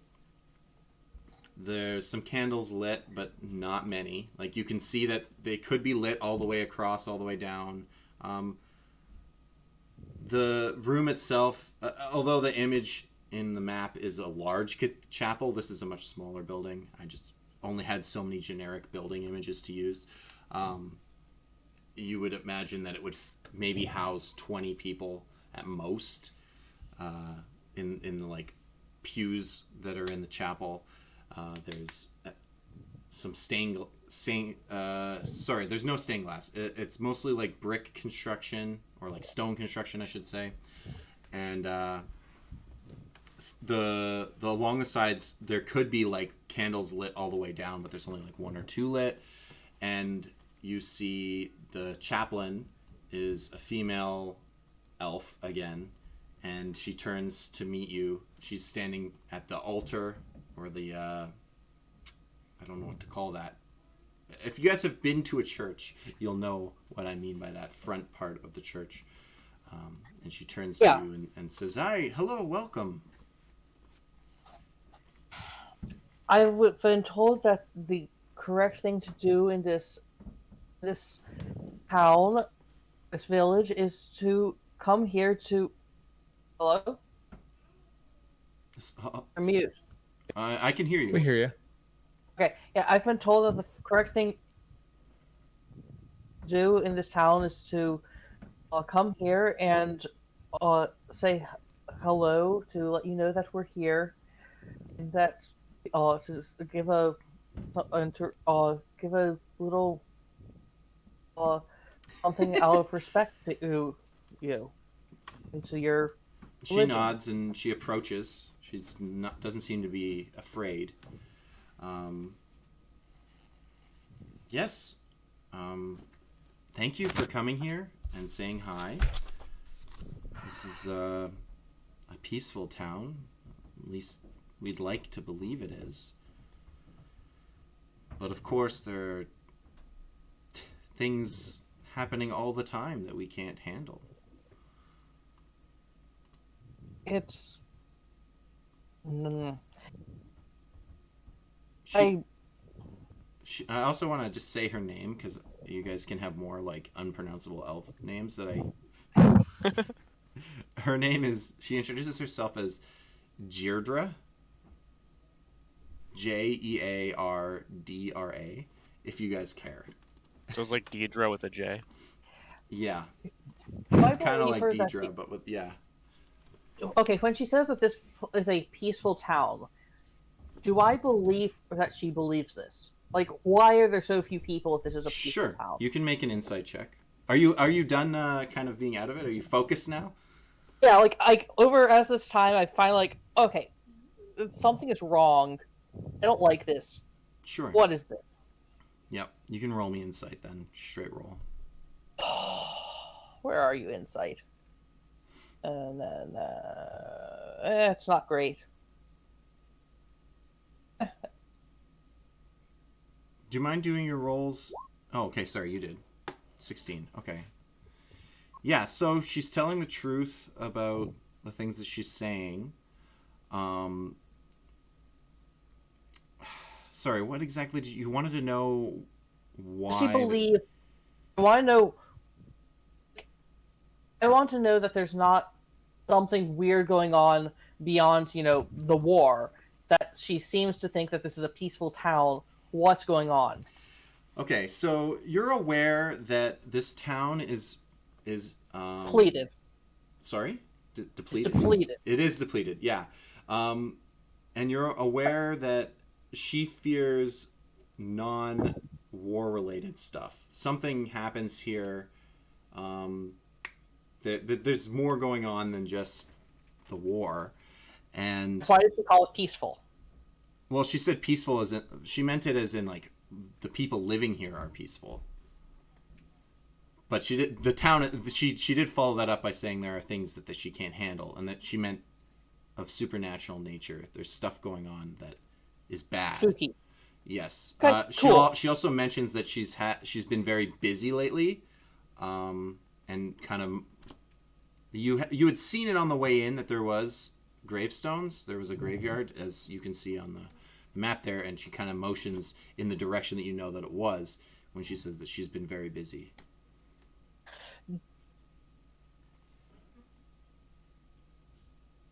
How much more busy than usual are you? Than usual? Than usual? I mean, I know that people. There's cards on the table again, guys. What are you doing? I know. I don't know how to get rid of them. I didn't do it. I Oh, was what? just trying. Wait, where? It was. I don't Oh, know. I know weird. that people who. I know that religious folk are always busy because you have to do your. You have to teach your. You have to teach. You have to manage your temple. You have to care for everybody in your community. It's a lot. I would not want to do that. That's way too much work. How much more than usual are you busy? So That's too much to deal with. You need some rest. yes, but you need to respect those that passed and bury them. If there's dead to be buried, I need to be doing it. Okay. Is beyond the war? Is there something? Is there a monster? Are there ghosts? Are there zombies? Is there something going on other than the war that's making you extra busy? When you say busy, you're asking what's killing people? Yes. We're gonna skip over that. When we say busy, we're talking about her digging graves, right? Yes. Okay. Like, is there something killing people that's not Yes. war? I'm trying to say it that's without saying it. Well, she I'm- mentions that the forest itself is a devil, Ooh, and you start coming to the conclusion that the assumption that you guys have been having this entire time, that the forest growing back and the things you've been encountering in the forest, the assumption that this was some kind of weapon that the elves were using to defend themselves, it does not seem to be true. This is just something exotic that's attacking everyone, and they happen to be living in the middle of it. Excellent. Good to know. I think we're just gonna skip over. We could RP back and forth, but I think that's where we were going with this. I can like kind of come in. I mean, I was kind of. I don't know if I could be listening to what they were talking about or how big this. Notice her. I noticed you and say, "You little elf girl." Oh, can you tell me anything else about what's happening in this town? I actually don't know. Would there be anything else I would know outside of what? Yeah, I like that you asked him that, because it wasn't like I prepped. Yeah, you did. I didn't prep you with everything the town was dealing with. So, first off, you are aware that Rim was taken. That's obvious. You also know that the water is drying up because of some magical force, which again is the stuff that the main group already knew. They need help sowing the fields, both because they're shorthanded and because the earth itself is fighting against them. And lastly, so people have been dying from these things. They've been being killed by the forest has just been spitting out things that has been taking people, as well as they've been occasionally attacked by the human, or I shouldn't say human, the Empire, which is every race but elf. Occasionally, they didn't wipe the place clean. They've been feeding on them more like a vampire would, where like they come and take a slave or two and then leave them alone to kind of, small groups have come and taken slaves and taken and killed. Like this has been for years, even before the war had started. You guys have been handling things. We'll say your parents passed away in some event related to that. We'll worry about your backstory at some other time entirely, because you can come up with that yourself. But Yeah, I'm giving you a little they something did. to work with. So yeah, Probably. you guys can continue to role play that if you'd like. Yeah. Trying to think how to digest that into what I might say. I guess, I'll just assume I heard like the back half of part of the conversation, so I know that she kind of told you basically what I would already know. I don't know anything else because they won't tell me. That's good. That's fine. Are you a druid? Are you a... Do you have a druid somewhere in the town, or a powerful cleric?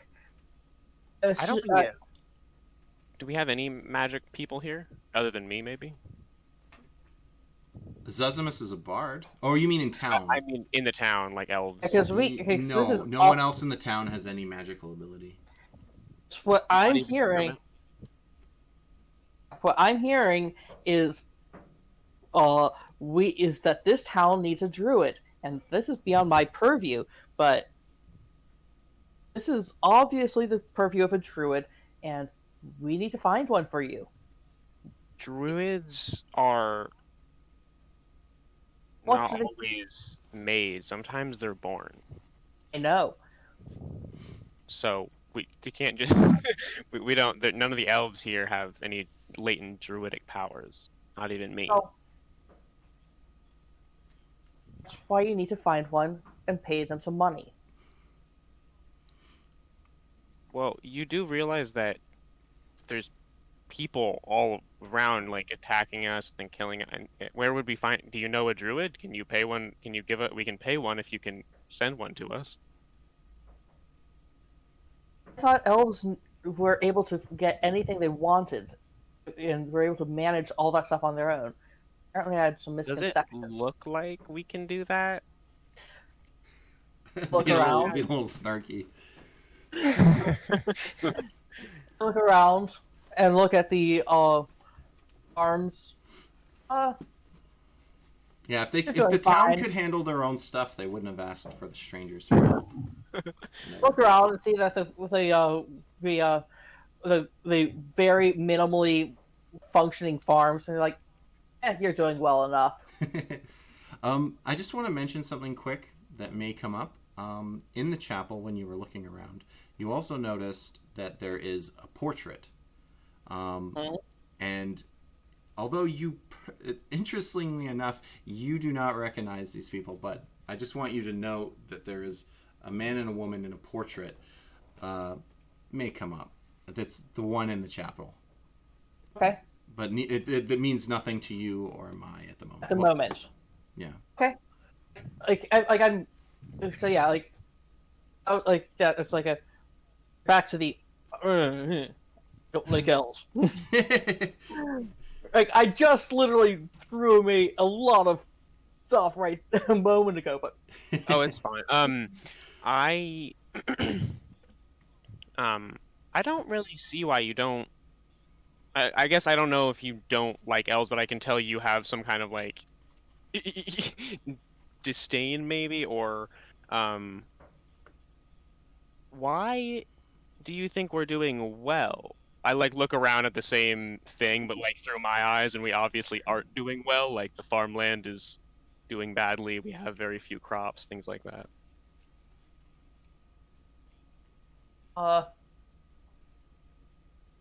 just live forever. That means that we can suffer longer. If you are doing badly for a decade or two, you just wait out humans, and you'll be fine. Except you're for good- if you're on humans are farm- killing us.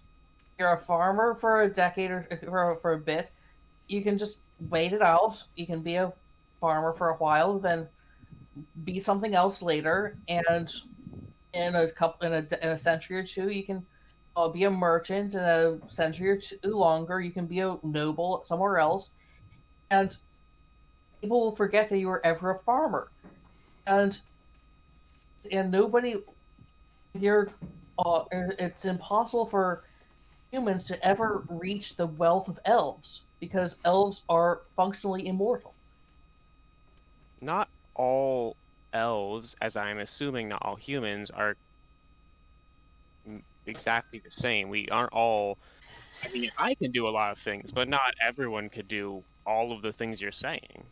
Not every farmer could become a noble. Not every merchant could farm. There's skills that you learn, and there's some skills that you might not even be capable of learning. And also, we can still die. So war still kills us. Like, just because we live a long time doesn't mean we can't die of other problems. There's a lot of things, especially in the forest surrounding us. There's, what was it? There's slavers and there's monsters and That's the only way that humans have to keep elves from destroying humans simply over time. do elves want to destroy humans?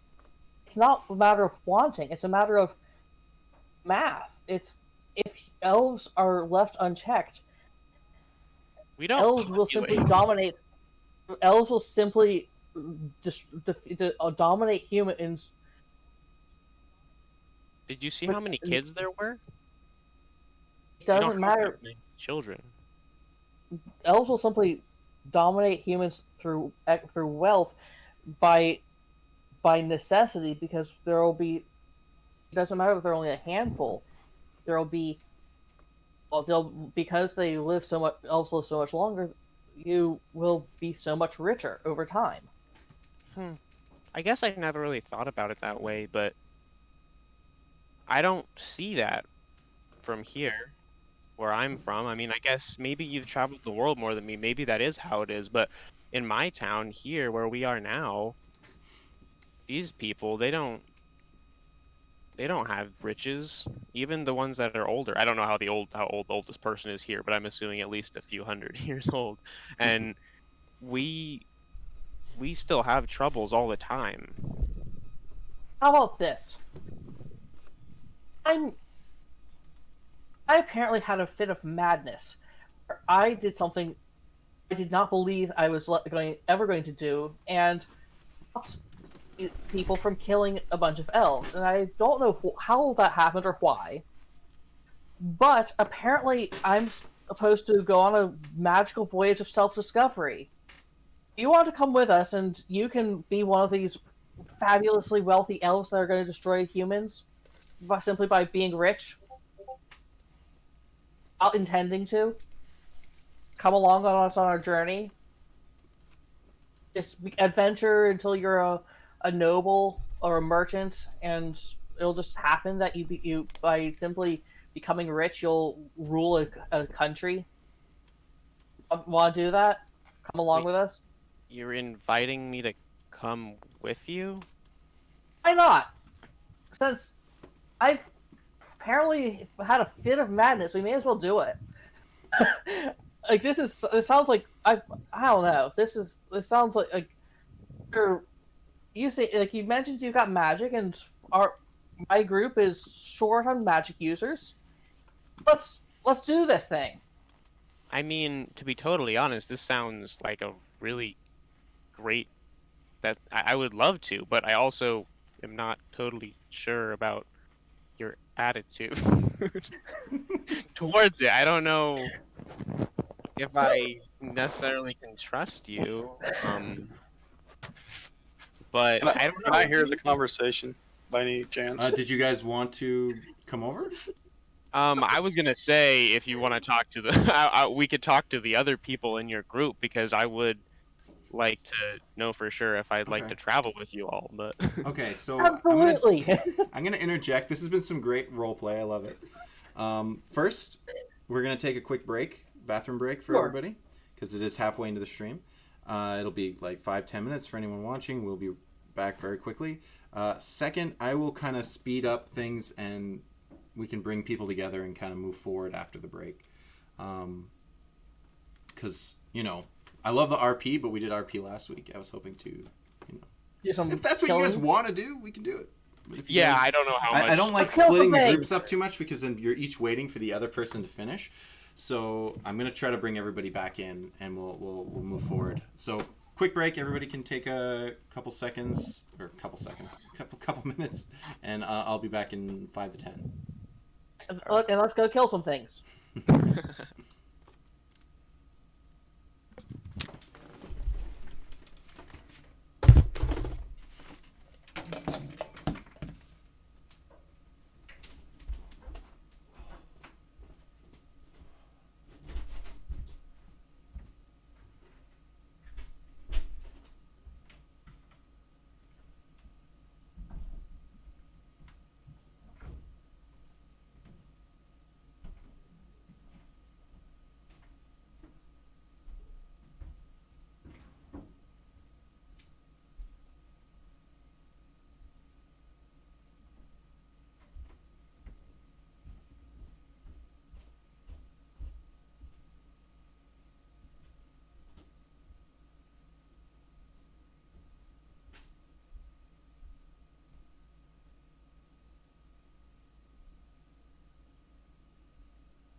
Huh. I thought Mai was a sorcerer. Hmm? I thought Oh. Mai... Yeah. No. I'm wondering how long it'll be before it'll be like actually revealed.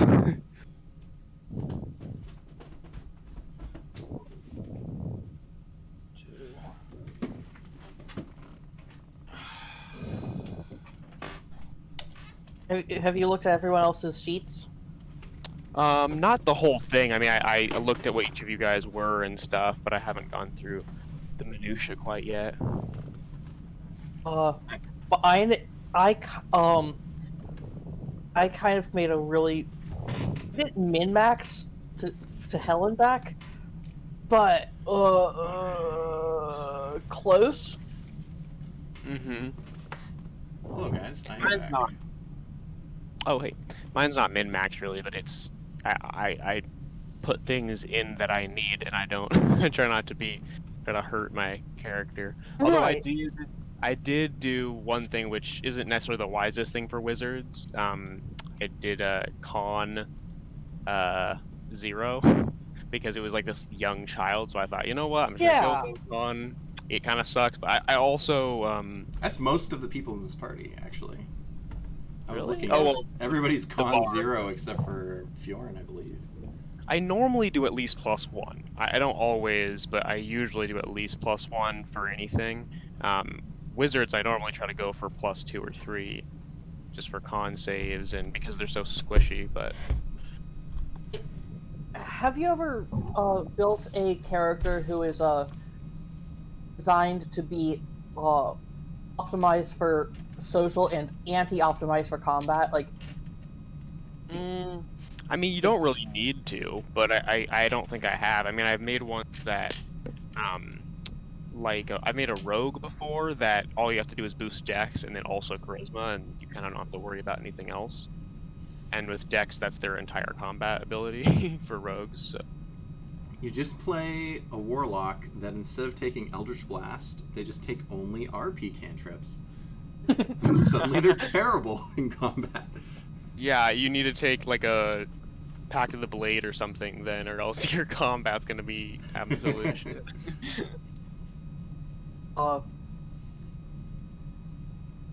So who is... Are we back, or are we still missing... I'm back. I'm back. Excellent. So, Oh, we we are can back. start. Before we start, I strangely cannot find my family. They had vanished.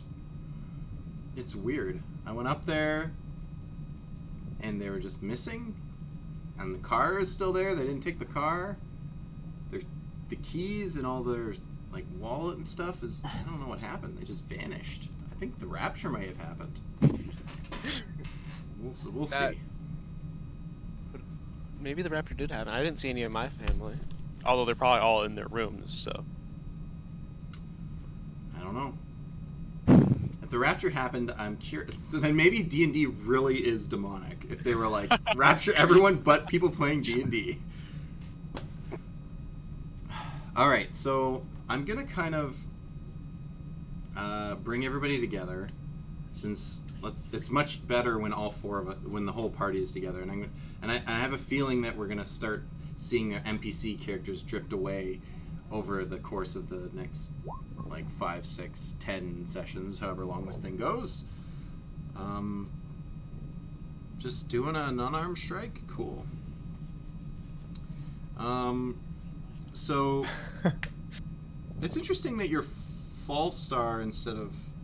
You know what? I'm not going to think about that. There's a drop down. You can pick. I'm going to grab you guys all and put you in the chapel just because I specifically want you guys to be in the chapel. That's why I was like hinting at it. And then I'm going to let you guys do whatever you want just so that the last piece of information gets given to you guys before you decide what to do. So when everybody's in the chapel, I mentioned that portrait before. Oris and Fjorn recognize the woman in the portrait, and they recognize her as the woman from the locket. And that is the last thing that I'll give you guys. So you guys are all in the chapel at the moment.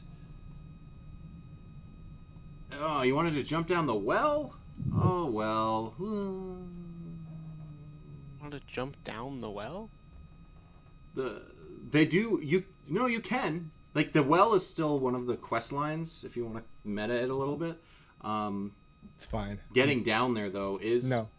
part of the puzzle. Because there's no, like... Well, I guess you could lower the button. You know what? I'm going to stop telling you how to do things. We're back over here, right? We were gonna, like, walk over while we were talking kind of a thing. We're all in the chapel, I think. I think you guys are all in the chapel just so that I can give you guys... So you guys are Okay. aware that the owner of that locket you found in the Goblin Burrow... So that gives you two pieces of information. First, you know the owner of the locket. He probably has some connection to the chaplain. And second,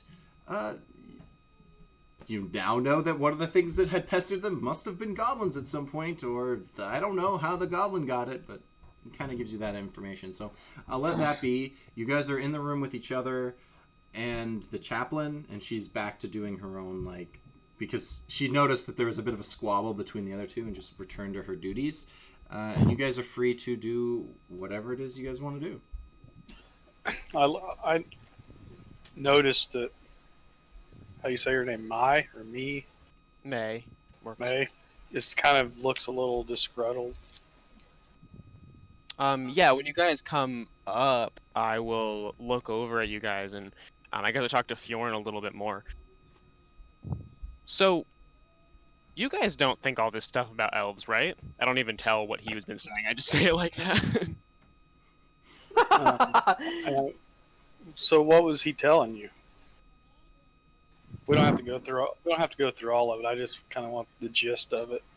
He thinks that we are rich, I guess. Bards are kind of funny, so kind of overlook that. If you're, at first, you're looking at these farms. Do you have an instrument of some kind? Mr. Yeah. Hornswallower? Yeah, he is. Yeah. Horn. A horn, right? Okay. I was just curious. Like, I guess whenever you say that he's a bard, I look over and see the horn and kind of like eye you for a second. Oh, you're a bard. Hmm?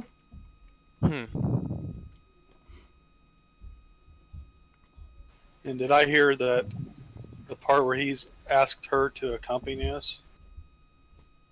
Yes. Yeah, that's. Unless you want to roll think- for it, but I'm okay with just giving that to you. I think she's a sorcerer. I'm fully convinced of this because she's so young. Why do you think I'm a sorcerer? Because Also, it's sorceress, but that's okay. I introduced her to you as a sorceress because and that I want her to join us because having someone who can do enormous damage and attack multiple times, use multiple spells and adjust their spells is extremely useful. You say this in a non-metagame way, right? Yeah, so like I talk about how important it is to have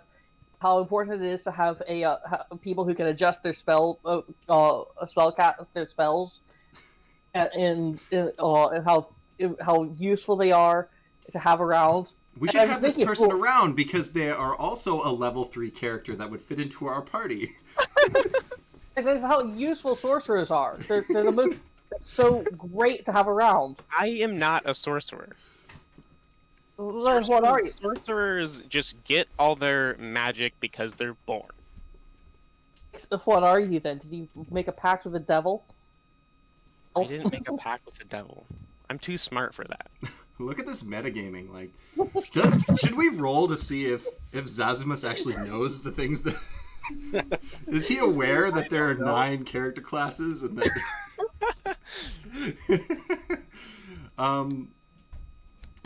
What was I gonna say?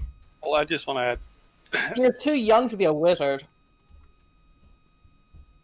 It seems May is seems a little uncomfortable with Zazima, so I want to mention to her that as long as I'm around, she doesn't have to worry about trouble from him. I give Zazimus a look. He can interpret it how he wants. I wink back like, yes. And Aura says to Fjorn, "I didn't know you were a babysitter." Oh, I'm not. I'm not a baby. He's being cheeky. He's not being. Yeah, I scathing. know. She just probably didn't catch it. Yeah. So, your friend here said that I should join you guys. How do This you is a feel about dangerous. This is a dangerous situation that we're in right now. I eat danger mean- for breakfast. Yeah, it's probably no better than your current home situation. So Probably no better than your current breakfasts. Yeah. Danger and milk. Yes. Well, milk's we need it because we're so slim. Elves have to drink a lot of milk, make sure our bones are strong because our muscles aren't.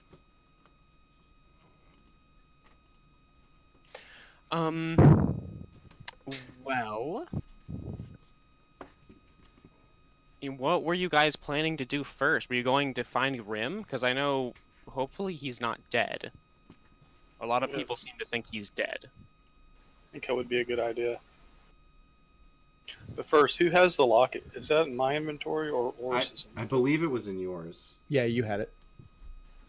And I look up at the picture and show it, and get the locket out, and show Oris. So where's the connection? Sorry, I missed the. So the description. locket, the woman in the locket. In fact, now that you're looking at both, the portrait in the chapel has a man and a woman, and the woman matches the locket. And now that you have them side by side, you can actually see that it's the same photo it's been like cropped. Is Can the I see it too? man? Sorry? Is the man the same man? It's only of a woman, I believe. in It's the locket. only of the woman. Okay. At least that's what I cemented in 3 sessions ago. So that's what it is. Is can we all see the locket or? I don't know. Is Fjorn offering it to everyone? Yeah, I'm holding it out. Sure. Anybody can All see right. it. Everyone's I guess aware. I probably recognize it really quick because I've seen this painting or picture, whatever it is, often enough. Sure. Do I know the name of this person? You don't know the person's name, but you know that. We'll just skip it. You could have spoken to the chaplain, but you would have known most of the things she knows. So you know that it is the original founder of the chapel, the chaplain's mother and father. They are both dead. Oh, that's Miss the chaplain person's mom. And I pointed up at the wall. And she immediately, hears that and turns to come speak with the party. Oh, where did you find this? We got this Some off goblins of a or something. dead goblin. She doesn't look. She looks a little sad, a little remorse about You guys it. killed goblins? Immediately distracted. Yes, many. Sadly for them. Cool. Do you mind if I have that locket back?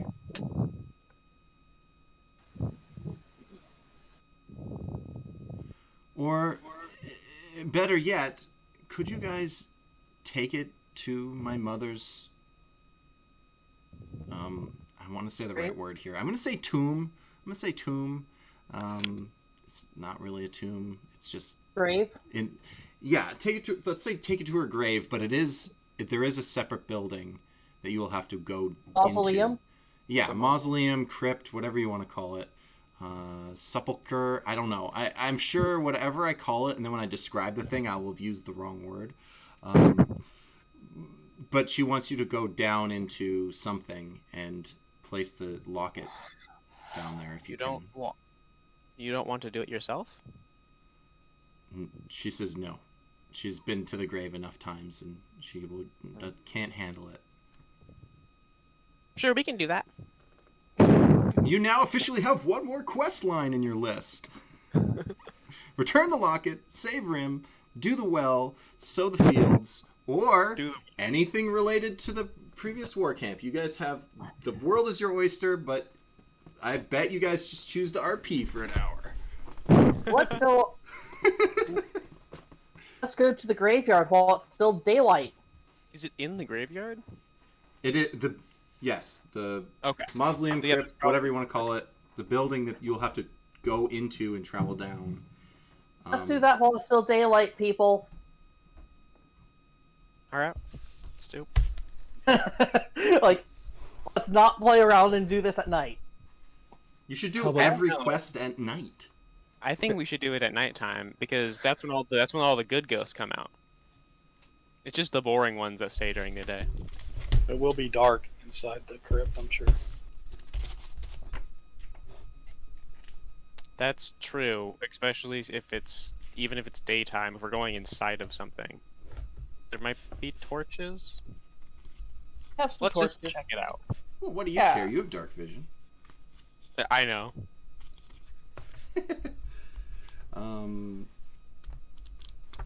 Sure. Oh boy. Oh boy, I don't have light spells. Boy. Oh boy. Haha.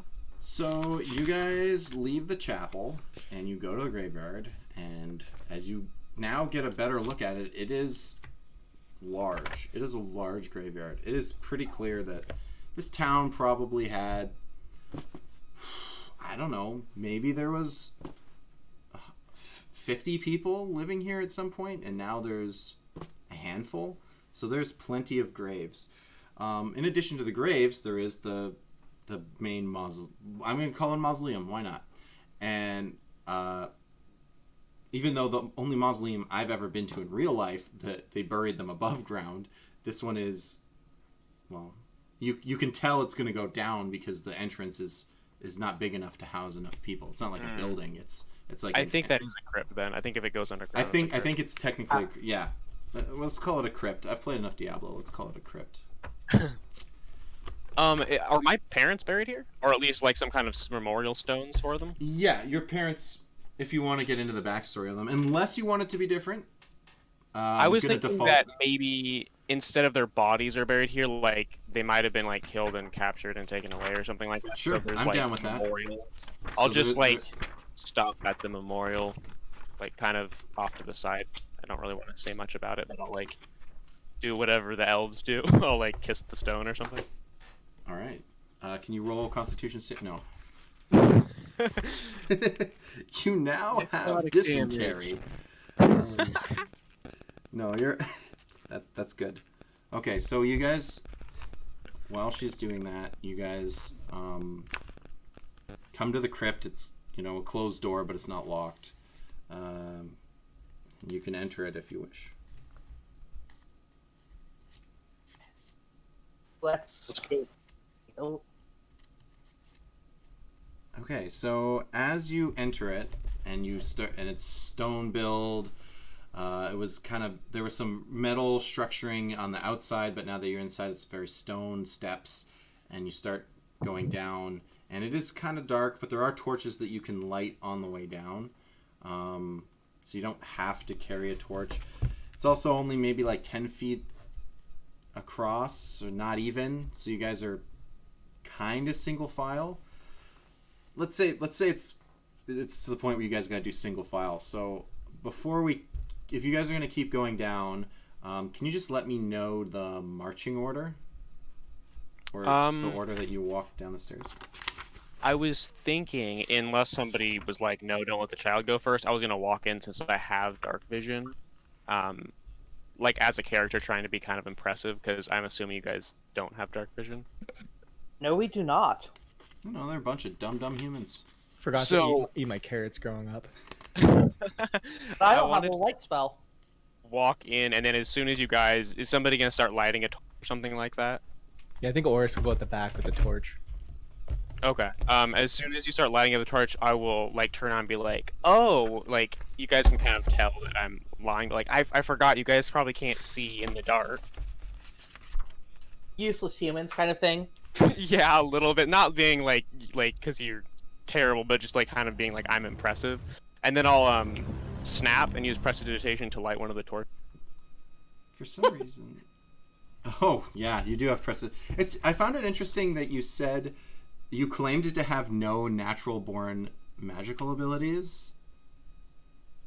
And then I was like, but don't you?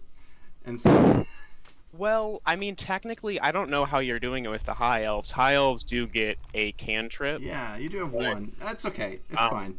I but just the thought rest that of was the interesting. wizard abilities are supposed to be like studied. So I'm Mhm. assuming I read out the books and things. So Yeah, I'm okay with it being just for role playing sake that you learned it at a young age, from books, but like Yeah, well, the level that I'm at, I think it's more less of the innate ability, because with sorcerers, they really don't, they get it all, like, just from being born a sorcerer kind of a thing. But with a wizard, you have to hone the ability. Mhm. So to me, if that low level of magic is being born with it for all of the for all of the elves, then the level I'm at is like I worked hard to get here kind of a thing. Yeah, I won't. It's fine. I just thought that was. You mentioned prestidigitation. I had just checked your sheet, which technically anyone metagaming, you guys could. He is in the. I just at the break. I also added it to the extension, so anyone can now. If you're watching, you can scroll over and see Mai's. Maze. Sorry, I keep saying Mai, and I think that's why the other players are getting confused. It's okay. I think that you guys probably would do it in the game too. Like people are saying it.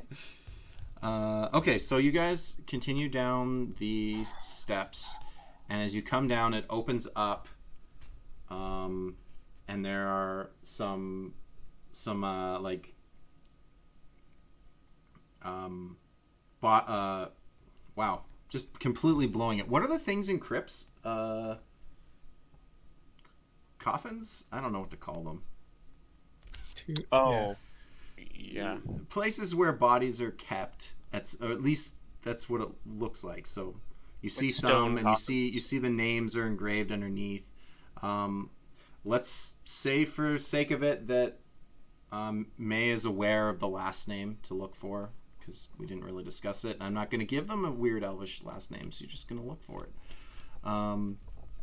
And so what you're looking at, it opens up. So now you got like maybe you can do let's say 15 feet wide, so you can do 3 people side to side if you needed to, and then it's about 50 feet back. So it's a pretty large open space, and there are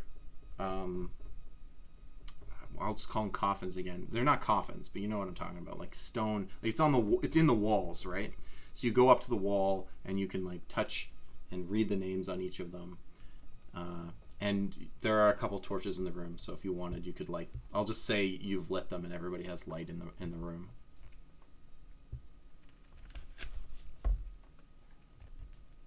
So I know where it's at, or Sure. So you investigate the room, I guess, and or I can roll to investigate. I just wasn't sure if I would know, or if you wouldn't necessarily know. If this isn't somewhere that you normally spend a lot of time.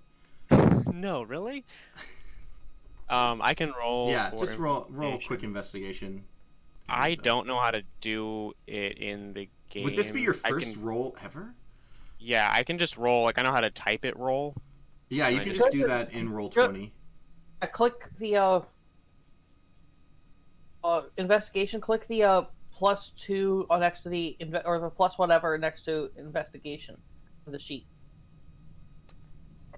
In where? I don't have my sheet. It's only in a different tab. Go to your D&D Beyond tab. And just click it on there. Yeah, click the plus whatever next to investigation. And it rolls it in That's in just Roll20. text for me. Oh well, I mean, like I was trying to do it in 20. I actually don't fully know what you've been doing, Fallstar. So I got a 14.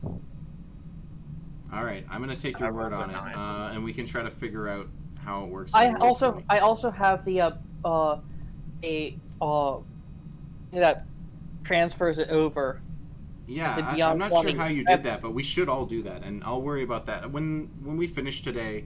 We can discuss it, and I'll put it up on the Discord, and we'll figure it out so that everybody has access to that. Because that sounds like the easiest way to do things, and you just click your Beyond sheet. 20. I have the Beyond 20 extension. Well, macros are pretty easy. But sorry, you said like tombs are sarcophagus. Okay, is it a tomb or a crypt? Sure, they're sarcophagi. I'm down with that. Except in my mind, a sarcophagus is like a stone in the middle of the room with like a like you have to open it. Whereas I think it's just a stone coffin, and it usually has like it's got decorations on it and things. inscriptions. Like these are in the wall, right? You would it almost like if you can picture a morgue. This is what I've seen in real life with a mausoleum. Is it like it's a stone that you would open and then the body would come out, and then so like they're in the wall. I think it's still a coffin. It's just a stone coffin. Okay, that's in the sure. Or if anyone's played Skyrim, I know when you go down into the like in the beginning, there's like the Daedra or whatever are dead, and they're just kind of like sleeping in the walls, and then they climb out at you. Yeah, they're part of the wall. That's why I was giving you the dimensions of the room. That's the dimensions of the empty space in the room, and then they're in the walls around it. So that's why it's 15 by 50, and when you investigate, you find columbarium. Oh, jeez. I don't know if that was the name of what we're in, or if that's the name of the graves at that point. But either way, you find her name near the back of the room. So you guys will have to go to the far end of it at this point. Is that what you're doing? Yeah, I guess so. That's Yeah, what we sure. came. Are Are you all going? All four of you? The yeah. DM asks innocently. I don't know. Yeah. I guess maybe we could roll something. I don't think this is a place where I think that it would be, like, I guess haunted, but not entrapped or anything. Do you want to check for ghosts? Is there a way to do that? I mean, like you would just roll like perception or something. I think. Sure. So you guys decide to stop what you're doing and check for ghosts? I wasn't sure if like there was any like if it was scary at all. I think Oris was just down to pay respects. How or about whatever. this? I will cast detect magic. Sure. Using a spell slot? I mean, I guess if you don't mind waiting 10 minutes, I can cast it as a ritual. Let's take our time, because we don't want to... Let's take our dear sweet time. Yeah. You know, the guys that ran away aren't coming back. Just take your time. Don't worry. They'll never look for us down here. That's true. You come back up like 3 days later. It takes you 3 days to like deliver this locket, and then you come back up and it's just like Armageddon.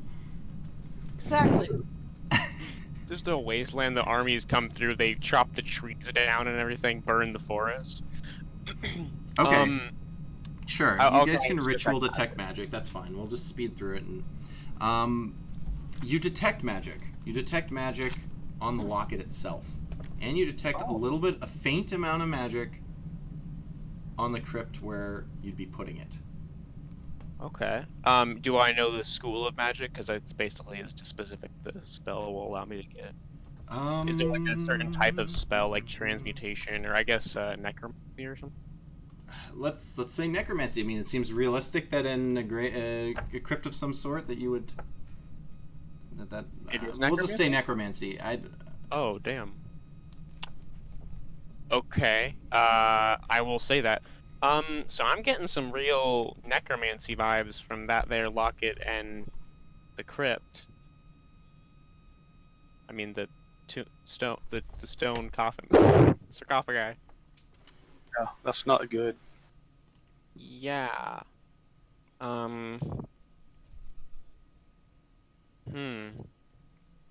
I don't know what to do about that. Should we just put the... I mean, I don't know... Insert name of chapel lady. I don't know if... I don't know if she would bring us down here if something bad was going to happen. Maybe it's just kind of a final resting place type thing. You don't know her to be vindictive or malicious. Yeah. I don't think she's a secret necromancer. Yeah, you don't think she's a secret necromancer. I guess we should just put the locket there, like she asked. Sure. Okay. Where is everyone when this happens? Who's gonna put it on? I guess I will since I have it. All right, I'll step back like 10 feet. Okay. All right, so I'm going to assume all of you are there. Okay, so I'm picturing all three of you at the back end, and then May is 10 feet behind you guys, and Fjorn is putting the locket in the crypt. I don't know. You have to open it, I guess, and put it with the corpse and then close it. I honestly... Oh God. Maybe you put it on top. Let's say there's a little ledge there, and you can just put it with, like, there's a nice little ledge. You can just put it there, because that's There's less a perfect creepy. spot for the locket to go into, like a key. You have to insert it into her skull. No, you're good. You're good. You just have to put it there. And then when you do, you hear some noises, and you know what? I'm not gonna bother explaining it. I'm just gonna have you guys roll initiative and have you guys fight some things. Awesome. You want to be? You're disappointed? You get to fight stuff. Is that bad? That'll do. I always roll low on initiative. I may start using an initiative tracker. For now, I'm gonna manage it for now, but I think eventually, I know that D&D Beyond has one, Roll20 has initiative tracker stuff. I'm gonna get a tool that helps me with keeping track. Right now, it's just in my brain.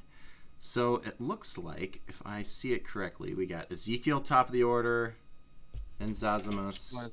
My and- name is Ezekiel. Sorry? I just realized my name is just Ezekiel on here. I can change Yeah, it to I just said it because I was reading it, but yeah, I should have said May. So May's first, then Zazamus, then Fjorn, followed lastly by Oris, and I will just roll for the undescript enemies at the moment. Okay. Oh, Jesus. Okay. So, while this is happening, the two crypts, or Columbarum, Barium, or whatever, esophagus is, by the door, open up, and out climb two zombie, they'll be elves, I suppose. And, yeah, they're blocking the exit. And right now, that's all you're facing, so... I mean, that's all you're facing ever. I didn't spoil nothing. But two zombies is pretty weak for a level 3 party, so don't be surprised if there's more to it. So we're at the top of the order with, again, this is Theater of the Mind, so that puts May about 40 feet away from these zombies, because it was 50 feet deep, and she was back 10 feet from them. And then, so what would you like to do?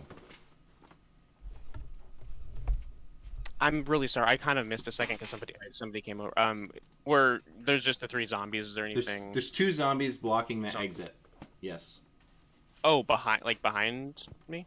Yes, they came from, like, where you guys came down the steps, right? There was walled sarcophagi, whatever we're going to call them, all the way through the room, and then at the back of the room was where you put the locket down, and then you stood 10 feet behind them. So now everyone's turned around. We've got the 3 party members, their backs are against the wall, essentially. You're 10 feet ahead of them, and then the zombies are 40 feet in front of you, blocking the exit. And there are 2 of them. Okay. Am I going first? Yes, you are. Oh, perfect. Okay. Let me double check all the stuff that I can do. You do Alright. all the stuff, and you win. Awesome. So, I guess for starters, I will just do a basic cantrip, because why not? I will cast Firebolt on one of the zombies, Sounds good to me. and I. Oh, your rolling is weird too. You can just type it in. That's fine, like you did for initiative. Yeah, that's what I'll do. I just need to see. I think +5. Yeah. Oh, hot damn! All right, Oh, so I got a nat 20. that would be Nice. a critical hit on that Zamboni. How do you roll this? I can't figure out how to do that. You just do Yeah. /roll and then what dice? It's / Math. Yeah, I just do /R and then you type the dice. Oh, /R even better. Quicker. Oh, oh. Okay. That is 13 fire damage. 13 fire damage.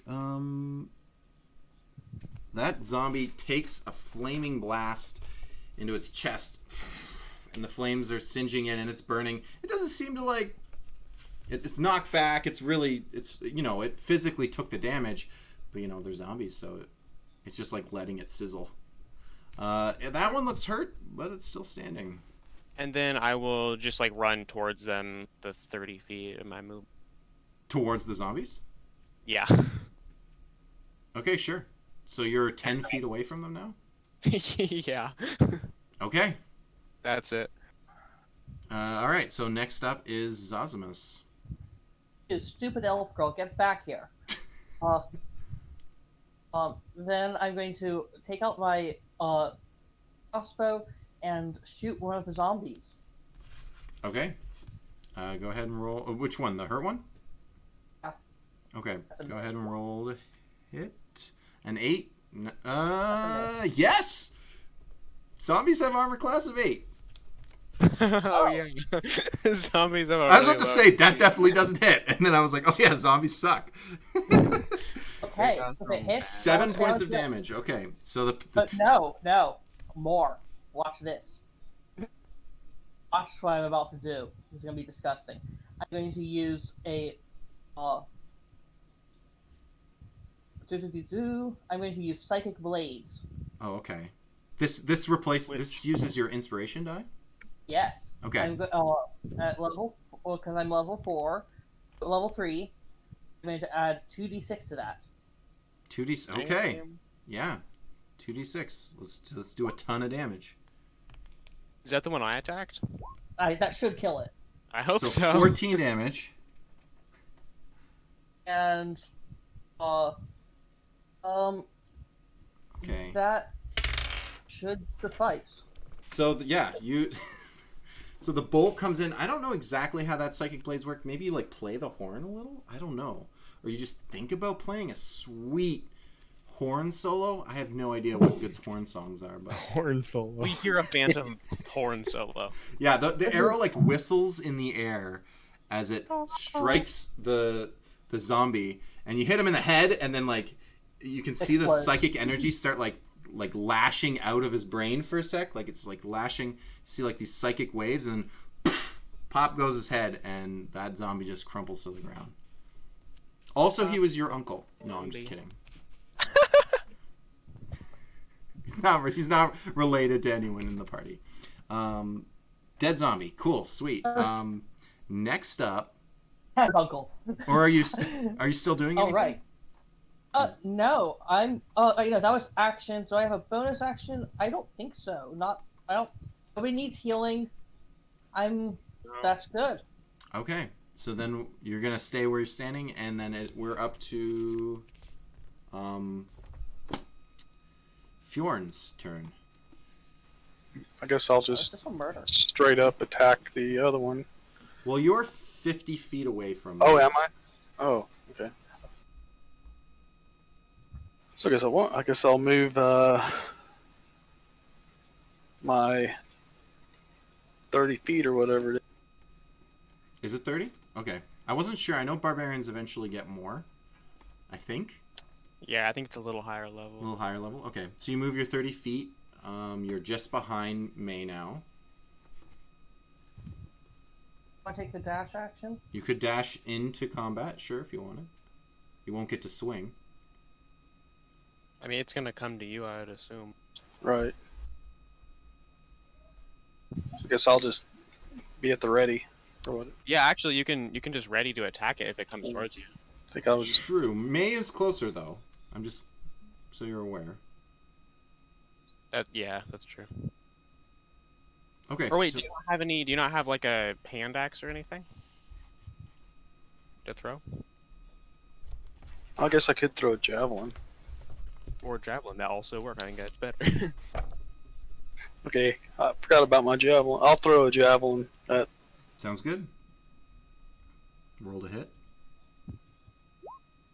Yeah, 19. Well, we already know it has an armor class of 8. You'll be hard pressed to miss. I get a 1d6 plus 3. Let's do it. Nice.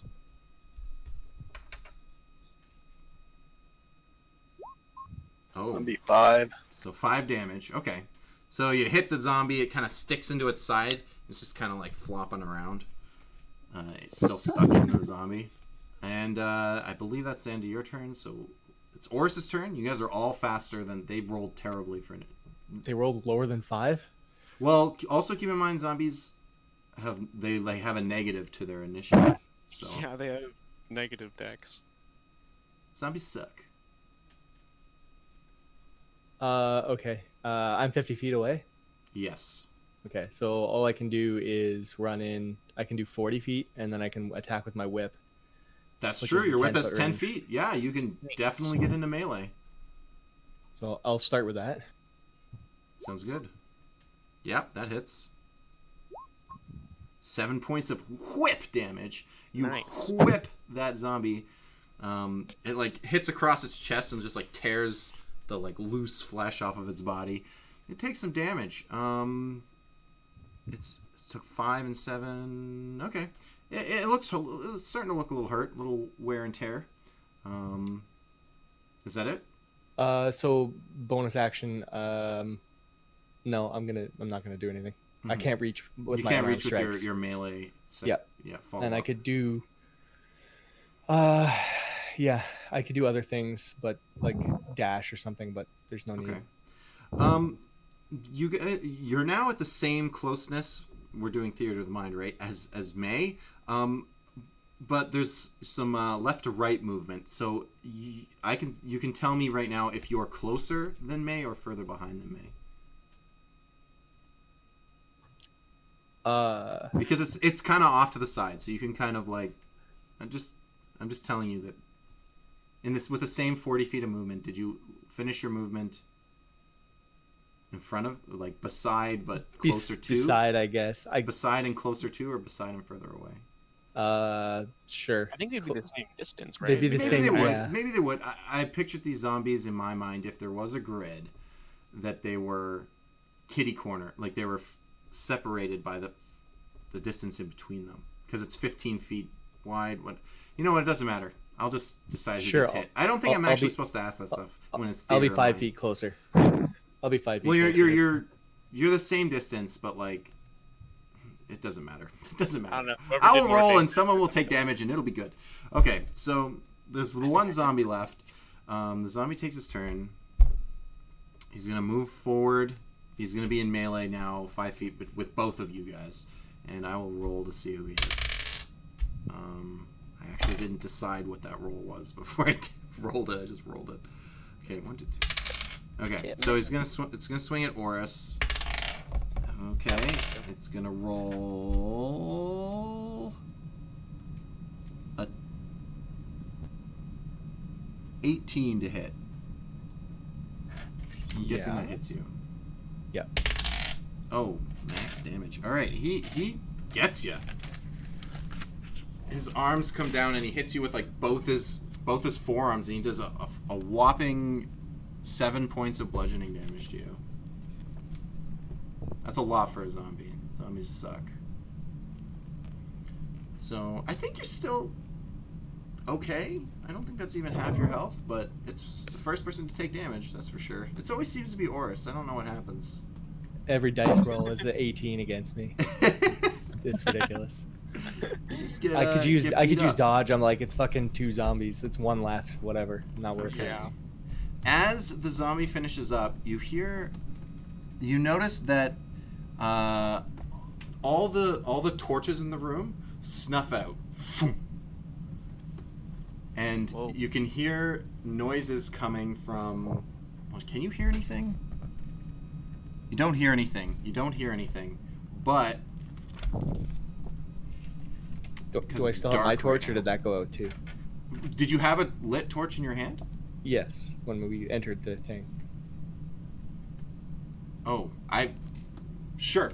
But then it's out as well. Okay. Oh. Yep. That's fine. You can relight another torch if you want. You don't know exactly why everything went out. But there's going to be... I'm just picturing where everyone is. 1 attack of some sort. Oh, that's a critical hit. Can I see it all with dark vision, or is it like magical Sure, you can do a quick perception while I figure out what I'm doing here. Oh, I was just meaning like if I don't know how. See. Yeah, you can see shades of gray or whatever, so you know that there's something over there, but you can't really tell what's going on. Okay. Because it went dark. It didn't go like dim light. It went darkness. Man, these chapel builders must have been like evil or something secretly. You know, they Indian burial ground or something. Okay, so I'd like to see if there's any magic nonsense that's going on that I can see. Does this feel any kind of weird magic? It's my okay, so whatever is back there, just hit Zazimus, because you were the only one that was in the back of the room, for 12 points of necrotic damage. I did forget that detect magic actually lasts for like 10 minutes. It is concentration, but I haven't taken any damage, so I don't know if I sense any. Yeah, I was trying to read that when you first did it. I don't think this thing is magical necessarily. Okay. You can correct me afterwards, and then I can. Oh no, it's fine. I was just curious. That spell is kind of hard to. It's kind of a DM discretion thing. So. hit me like it got past my armor class. It rolled a 20, so I didn't even ask yeah. you. I didn't even ask you your DC. Oh Jesus! Yeah. It just maxed out. Okay, so how much damage did I just do to you? 12. I said. You took 12 points of damage, and your strength is reduced by 4 points. Oh, you think I know what this is? Yeah, I think you guys will quickly discover what this might be. I know what it is too. It's a TPK. Come on, you guys are level 3. This is not that. I'm joking. All right, so we're at May's turn now. Back at the top of the order. So I probably should finish this zombie off first. Sure. Because it's right next to me before running over to try to figure out what the hell's over there. Oh shoot! But I also.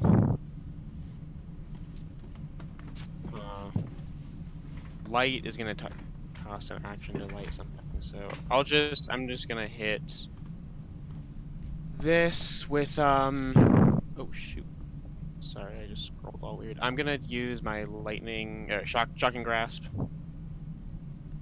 Okay, so you're getting in. Oh, you're already in melee, so you're gonna use shocking grasp on the Zamboni. Sounds good. 12. Yeah, that hits. Again, you have to roll like a 1 to miss because you get +5 and you only need an 8. So unless you roll like a 1 or a 2, you're gonna connect. That is 7 lightning damage. 7 lightning damage. It looks like Blanca from Street Fighter for a second as the lightning courses through the zombie. It takes a large amount of damage and is singed all over the place, but it is not dead, or it is not dead again. Okay. I am going to then.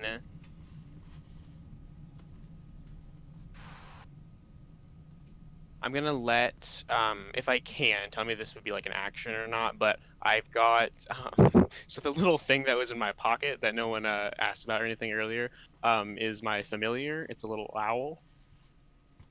It's the best like a familiar. Little baby owl. Why no? Of course you want an owl. Well, I didn't even realize how good it was when I chose it. I was just looking at baby owl. This is the most adorable thing ever, so I want a little baby owl for my character. Sounds but good. They are really good. So I'm just gonna open the pocket up and it'll fly out. And I don't know if I think it acts on its own initiative. I don't know if you want me to roll a new initiative for it or. Sure. I don't believe it can. I'm trying to remember the exact rules for this. I feel like it can't. It doesn't attack unless you use your action to make it attack. No, it doesn't attack. I just don't know if you want me to roll a new initiative for it. We'll just give it your initiative. That's fine. So it can have its full. You can use its full movement if you want right now. Okay, yeah, I just want it to fly out and fly up to like the ceiling, and that's it basically. Okay, cool. You got a little friend, and he's just hanging out up there, or she. I don't know. You didn't describe much about the owl just yet. We'll learn about that later in combat, or later after and combat. Then also I will run over to who got attacked by the Shadow. I mean, the creature you don't know about. Yeah, I was trying not to say it. I have no idea what it was. The shadowy thing. The thing in the Yeah. shadow. The thing that's dark like a shadow. That was It's dark. Zazimus. It's pitch in the black. back, yeah. How does it have a shadow? Zazimus. Okay, I want to run over to next to Zazimus. Okay, And okay, the zombie but what are you asking? can't take reactions. Oh, the zombie can't Because attack of the me. grasp. Yeah, shocking grasp. Okay, sorry. I had forgotten about that, and I was gonna mention it, but yeah, shocking grasp takes their reaction away. Okay, sounds good. So Yeah. you run over to Just there. next to, You're just yeah, kind of just like 10 feet away-ish from. Actually, no, like right next to. I don't know how far away. sure. I'll put you right next to him. That's fine. It doesn't matter. Okay. Okay, cool. So now it's Zazimus' turn. Okay. You are shaken, not stirred. Yeah.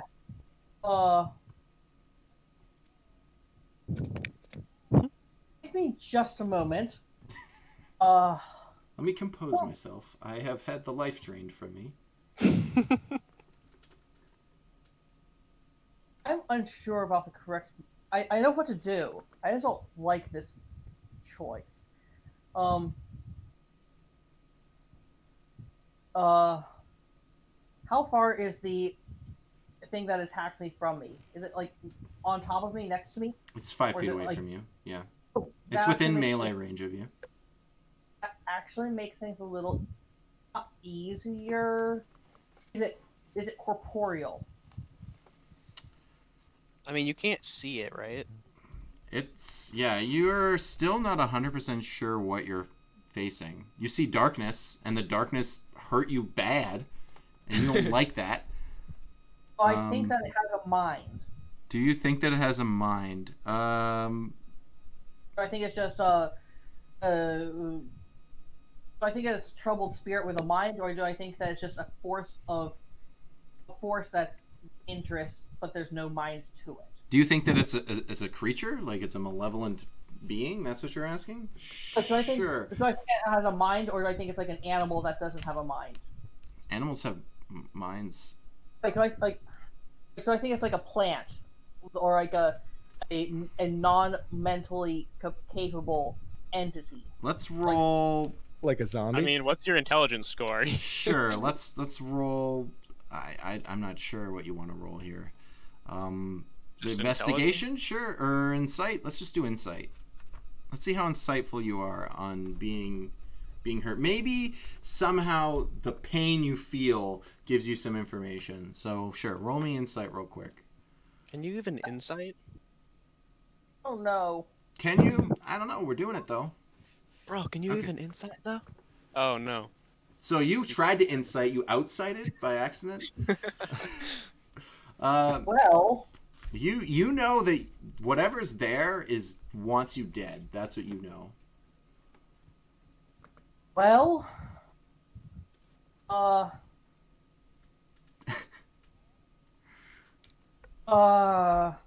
I'm going to use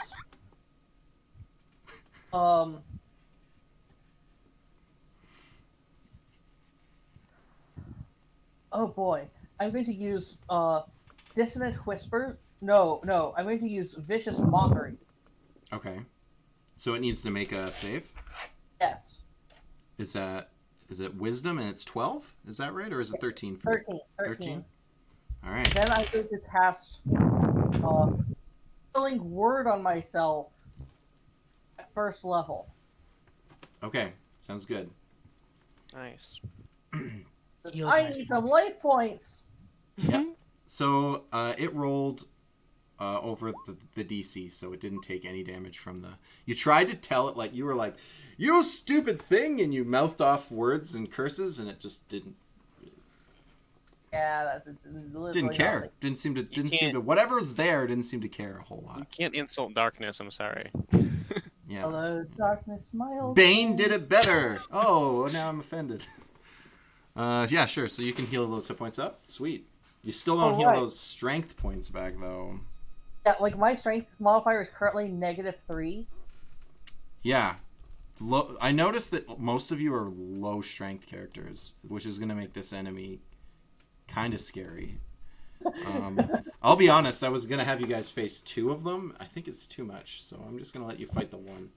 I think we're good. Yeah, please, no more, please. While you're doing this, a beholder comes up from behind. Yes. That Now black it's a dragon. All right, sure. So Zazuma's turn is up. We're to Fjorn. So There's I a need zombie finish- on its deathbed. I guess I'll try to finish him off first. Okay. Punch it or something. 'Cause you So probably how can't pull it out. How close is he to me now? 5 feet Oh, or okay. 10 feet, I guess. Like you gotta move tiny bit to get there. Just a hop away. Yeah.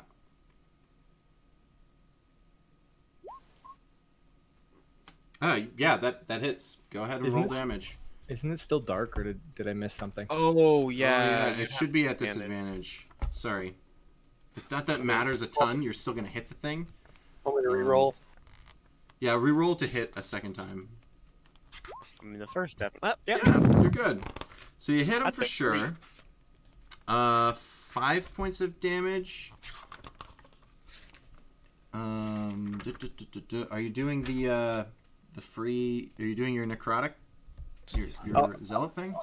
I didn't rage yet. I was saving. Oh right, you have to be raging to do it. I'm sorry. For some reason I thought you just got it passively all the time. Okay, so he took 5 points of damage, and your axe goes through him, and he starts to crumple down into the ground. Ooh, and as it comes down, it's like the body crumples and it leans back, and then it's back up again, ready to fight still. Oh god. Stupid zombies.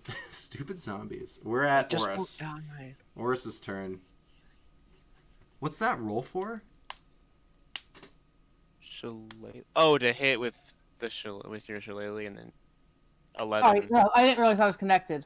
Oh, it's okay. It's okay. So I'm just going to ignore that roll. All right, so we're at Oris. It's your turn. There's still a zombie on Yeah. you. Oris is gonna play his trump card and Joker. light a torch. What the hell? Okay, you can light a torch as an action if you would like. Yeah, that's fine. Okay, so you light the torch, and it immediately lights the interior of the room, and you can see the zombie, obviously.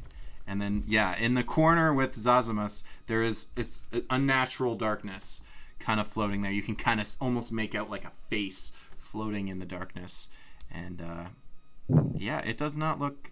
Well, it doesn't... It looks emotionless. Emotionless, about to kill people. It's your turn. If you would like to use... that was your action, though, so I'm not sure what else you want to do. Yeah, so it limits what I can do with my key, but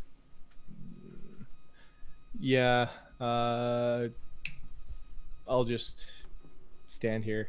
That's it. I lit a torch. That's my trump card. Nice. You don't want to do, like, patient defense or anything? Nope. Okay. So that was it Well, for... sorry. How far is the other thing? Like, can I see it? It's across the room, right? Well, Still? okay, so it had to come... The zombie had to come towards you. So I'm going to The say zombie's it's in front of me. I know the zombie's in front of me. 35 feet-ish from you back to the back of the room, Okay, sure. I'll just stay here. That's fine. where May and Zazamus are, like, encircling it at the moment. Yeah, exactly. So I'm good. Thanks. And then Fjorn's beside you, and he just chop sueyed the zombie, and then it just, like, didn't care and came back up again. Okay, so that's all right. That's it for you guys. We will do the zombie's turn. It's gonna hit Fjorn this time because you just hit him. 17 to hit. Yep. Two points of bludgeoning damage. It rolled minimum this time. Barely even noticed. Oh, I should ask. Did you wear the ring? Oh, the ring. I forgot all about that ring. It would have given you 2 temporary hit points, and you would be at 0. You would have taken Well, basically nothing. I don't have it on. No. Okay, that's fine then. So you just take 2 of your hit points, and we're back at the darkness. Darkness will this time swing at our friend May. I'm pretty sure a 20 will hit you. Oh shoot, yeah, it will. It will do 10 points of damage to you. No. And your strength is reduced by 1 point. Oh, one for her.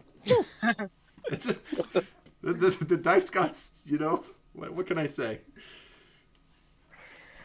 Which is, you know, you guys have no strength, so please don't run out of strength points. That will do. I'm just gonna say, don't run out of strength. It's cool. I got 7 left.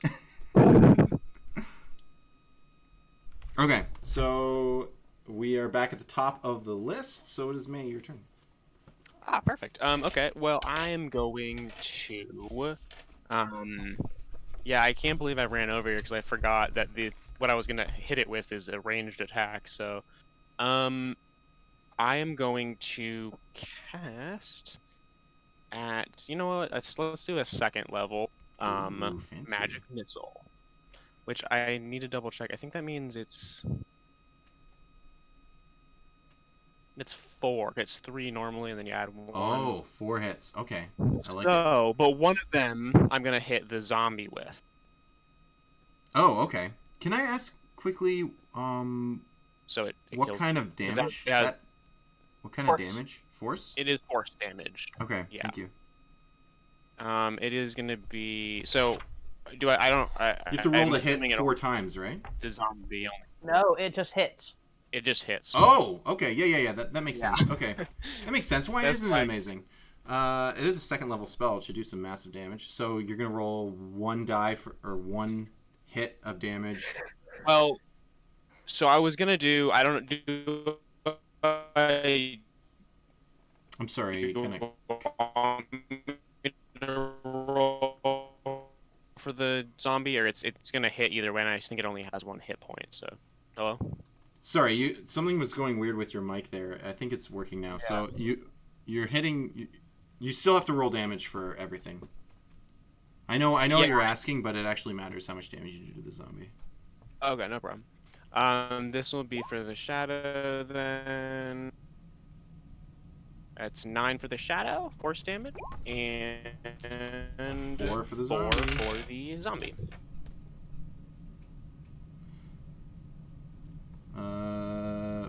The zombie takes that bolt, and it goes down, and then God. still fighting.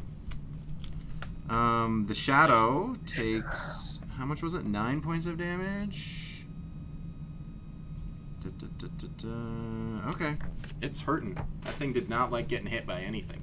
It lit up, like its whole body like lit up from the inside as those 3 bolts, boom, boom, boom, and it was like glowing purple for a minute, and then it kind of faded back into darkness, and it looks like you can see its face is like drooping, like it took some serious poundage there. Zazimus, you're up. Okay. Oh, sorry. Unless pardon me. Was that all you're doing, May? Oh yeah, that's everything. Okay. Yep. Okay, so the big scary shadow ghost thingy is still around. Yes, it's hurt. It took 9 points of force damage. Okay, I'm going to cast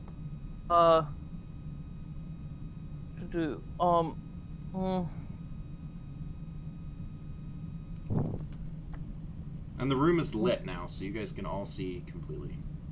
Okay, so that makes things a little bit easier. That would be a weird choice. That's an interesting choice. I'm going to use dissonant whispers on the ghosty thing. Okay. Nice. 3d6 psychic damage. Sounds good. I actually don't know how much health this thing has. You're not supposed to know. Jeez. I know. I was just I was like, kill it, but I was like, I don't know. 9 Then I'm points gonna of use- 9 points of psychic damage. Oh, it has to make a wisdom. Is it half if it makes it? Yeah. It No, does. vicious mockery.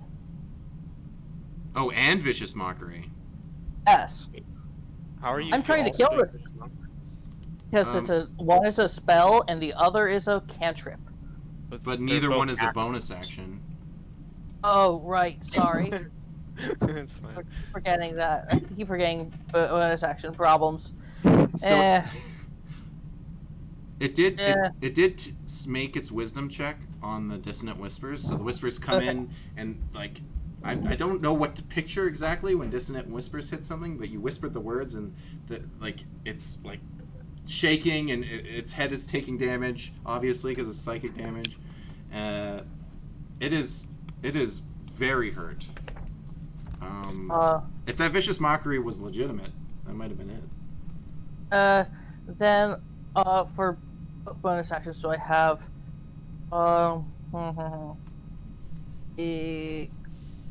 I think that a healing. Nope, I can't heal right now.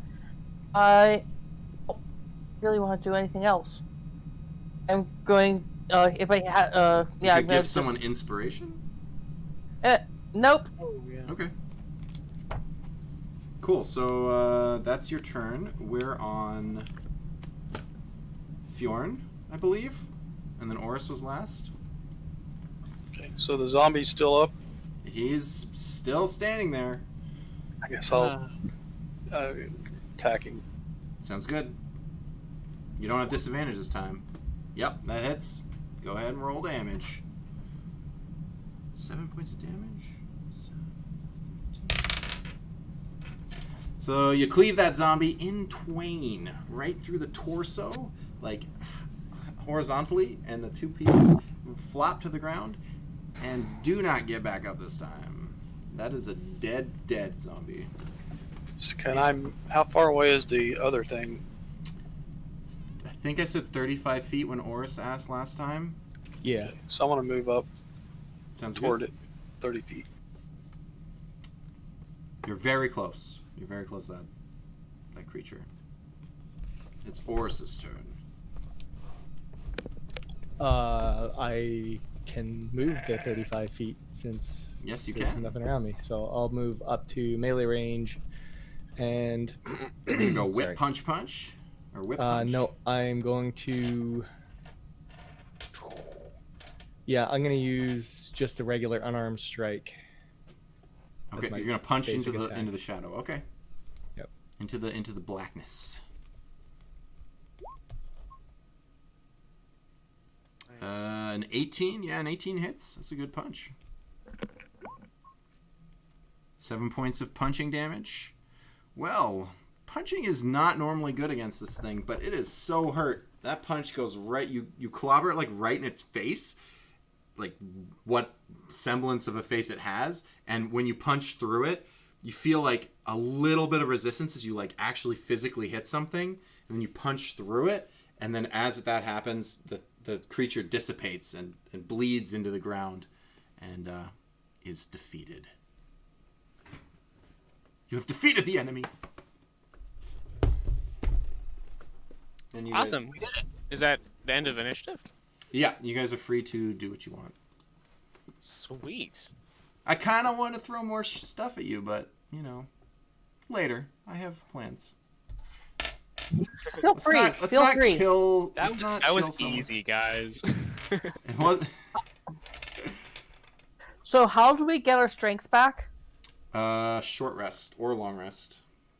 Want to do that right now in the crypt? Yeah, let's do it right now in the crypt. No, thanks. wait until night. Strength Obviously. is so important to my character that I need to rest immediately.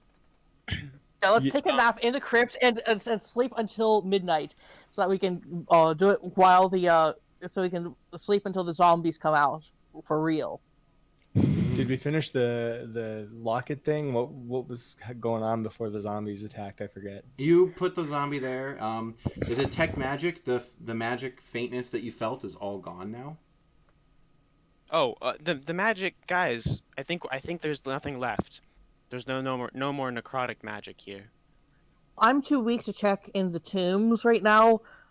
Yeah, you should get in a fist fight right now. I think that would be good. Like I lift up my arm and try and go try and punch someone, and I can't even swing it not hard enough to hit anyone. It's like Yeah, you feel like suddenly your clothes weighs way more than it should. My clothes feel like plate armor. Yeah. It's bad. All right. You think Oh, we should leave the locket? I'll have my owl come back into my pocket. I wasn't sure if I needed to use it, but uh, its name is Squire, so I'm just Squire, come here. It flies back into You're just my like, pocket. hey, I have an owl, guys. Flex. Yeah, this is my owl. His name is Squire. He's very cute. He almost looks like a mouse if you don't look at him straight in the eyes. Or a rat probably is a more appropriate size. Tea for dinner tonight? What for dinner? The owl. Oh, is He's he not for dinner for tonight? He is not for dinner tonight. I look a little bit confused. I'm not sure if you're joking, and I put him back in my pocket. All right, let's go. Okay. So if you guys aren't doing anything else, I'm gonna assume you leave the crypt. I guess we'll go let her know we put it down there, and she almost killed us. Sounds Yeah, we good. want to know why. You go up, and you tell her that you've placed it back, and she looks relieved, thankful, and grateful. But then you mention that you were attacked down there, and she feels very bad about it. And she says, okay, well, I can give you something. And she hands the party two things. First, it's a bag of coins. It is 4 platinum, so you can each have a platinum, Damn. which is effectively 10 gold. I believe. Hmm. Let's make that. We'll double that. We'll say you each get 2 platinum, because honestly, let's give you 20 Damn, gold alright. apiece. So the elves are rich. I told y'all. Well, Maybe I they're just not. didn't They're think not of her. keeping the money to themselves. And when you, I'm assuming that was outside the game, but she notices you guys kind of Yes, feel that yes. way, and she mentions that the riches of the town used to support many people. So they do have things because they've inherited things from people. So the last thing that she hands you guys is a book, a spell book. It's blank, but since you still have detect magic because it hasn't been an hour, you do notice that it's a magical in nature. I'll save you guys some time because I know you guys are gonna probably do a short rest. During the short rest, you can investigate. Or are you doing a short rest? I guess I shouldn't assume. Yeah, yeah. Yeah, we'll probably rest. I don't know where they can stay in the town. We can just stay outside though if it's just a short. We'll stay outside and I'll go. We'll just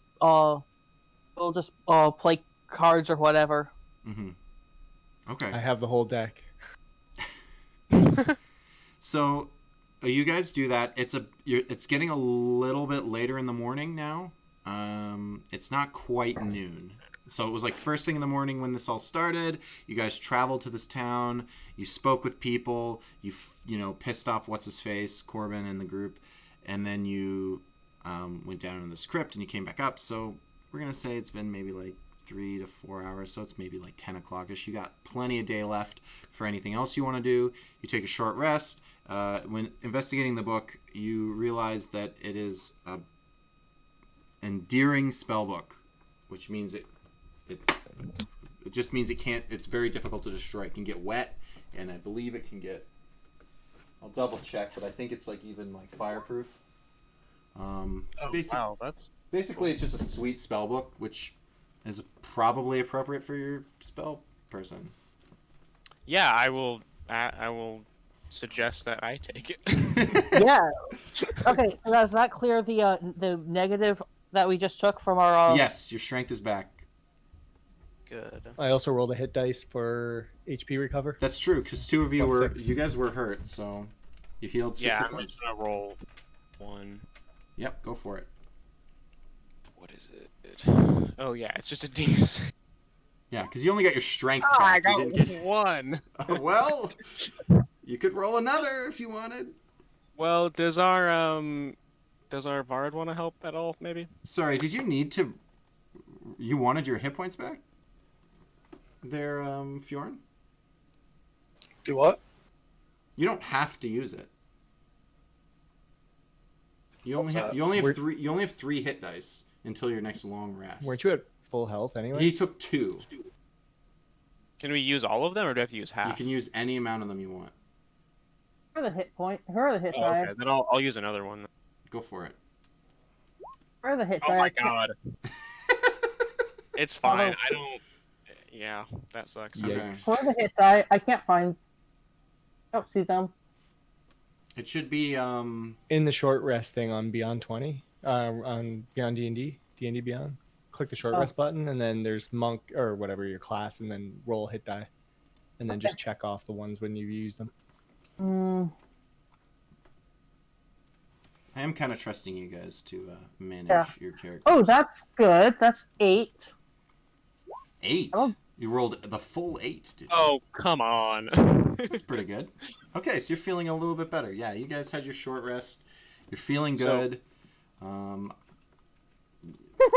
Sorry. Does anybody need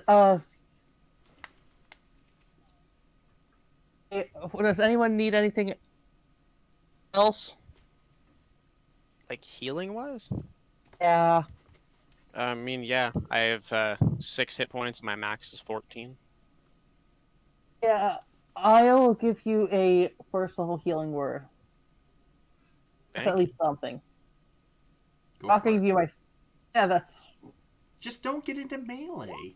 You're a little wizard girl. Oh. Yeah, no, Plus it's 3. fine. I'm, That's 6 points. That's a good Oh, healing damn. word. all right. Thank you. That's good. All right, cool.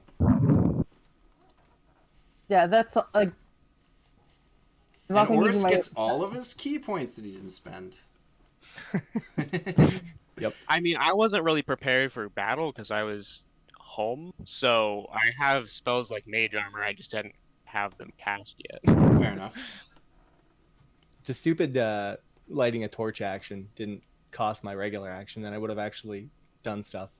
Like I couldn't use Flurry of Blows because you have to actually have taken an attack action for your Yeah. attack. Yeah. So Oh, I'm also going to cast, just as a ritual, I'm going to cast Alarm. On Before. What? So you're gonna take instead of just an hour's rest, you're gonna take 10 minutes plus an hour, Yeah, I guess so. so that during that hour you won't get surprised. Is that the idea? Oh, yeah, I was gonna do it on like my bag, so if somebody opens it up. Oh, okay. Yeah, that's fine. But also the more bigger reason is because once I cast it, I can use my my abjuration ability. I'm an abjuration wizard, so I have Oh, my abjuration ward or whatever, okay.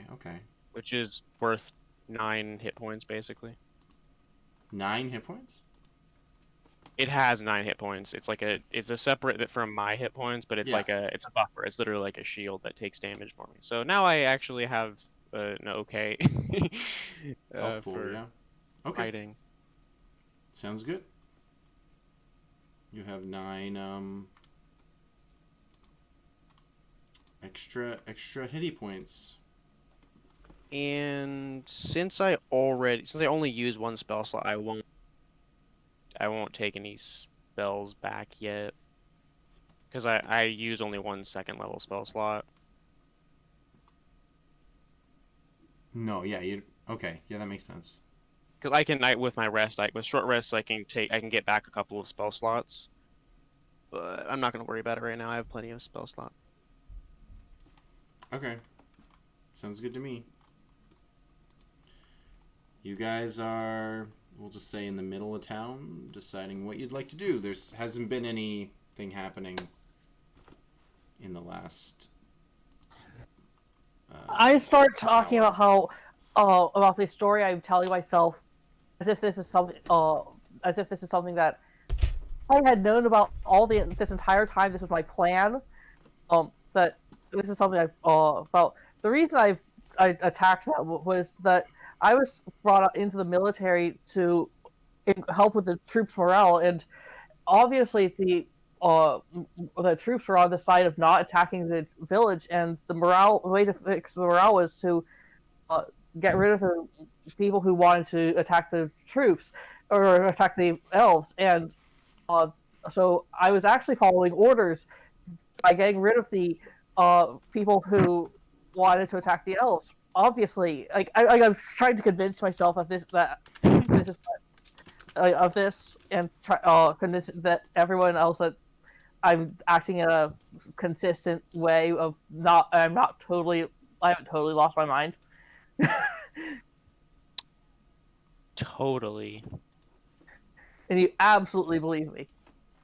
Yes, I agree. You're very intuitive.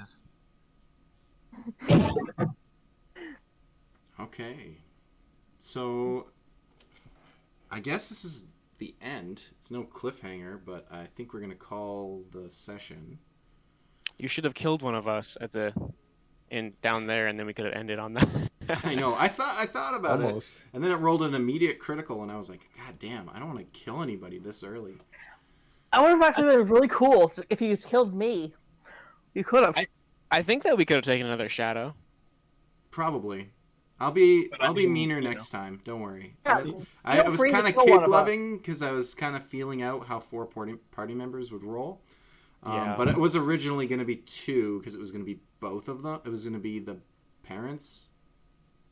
Should have done feel free to try and kill us, or at least kill me because I've got some stuff planned. Don't worry. You don't want to see the numbers on this sheet of paper that I got.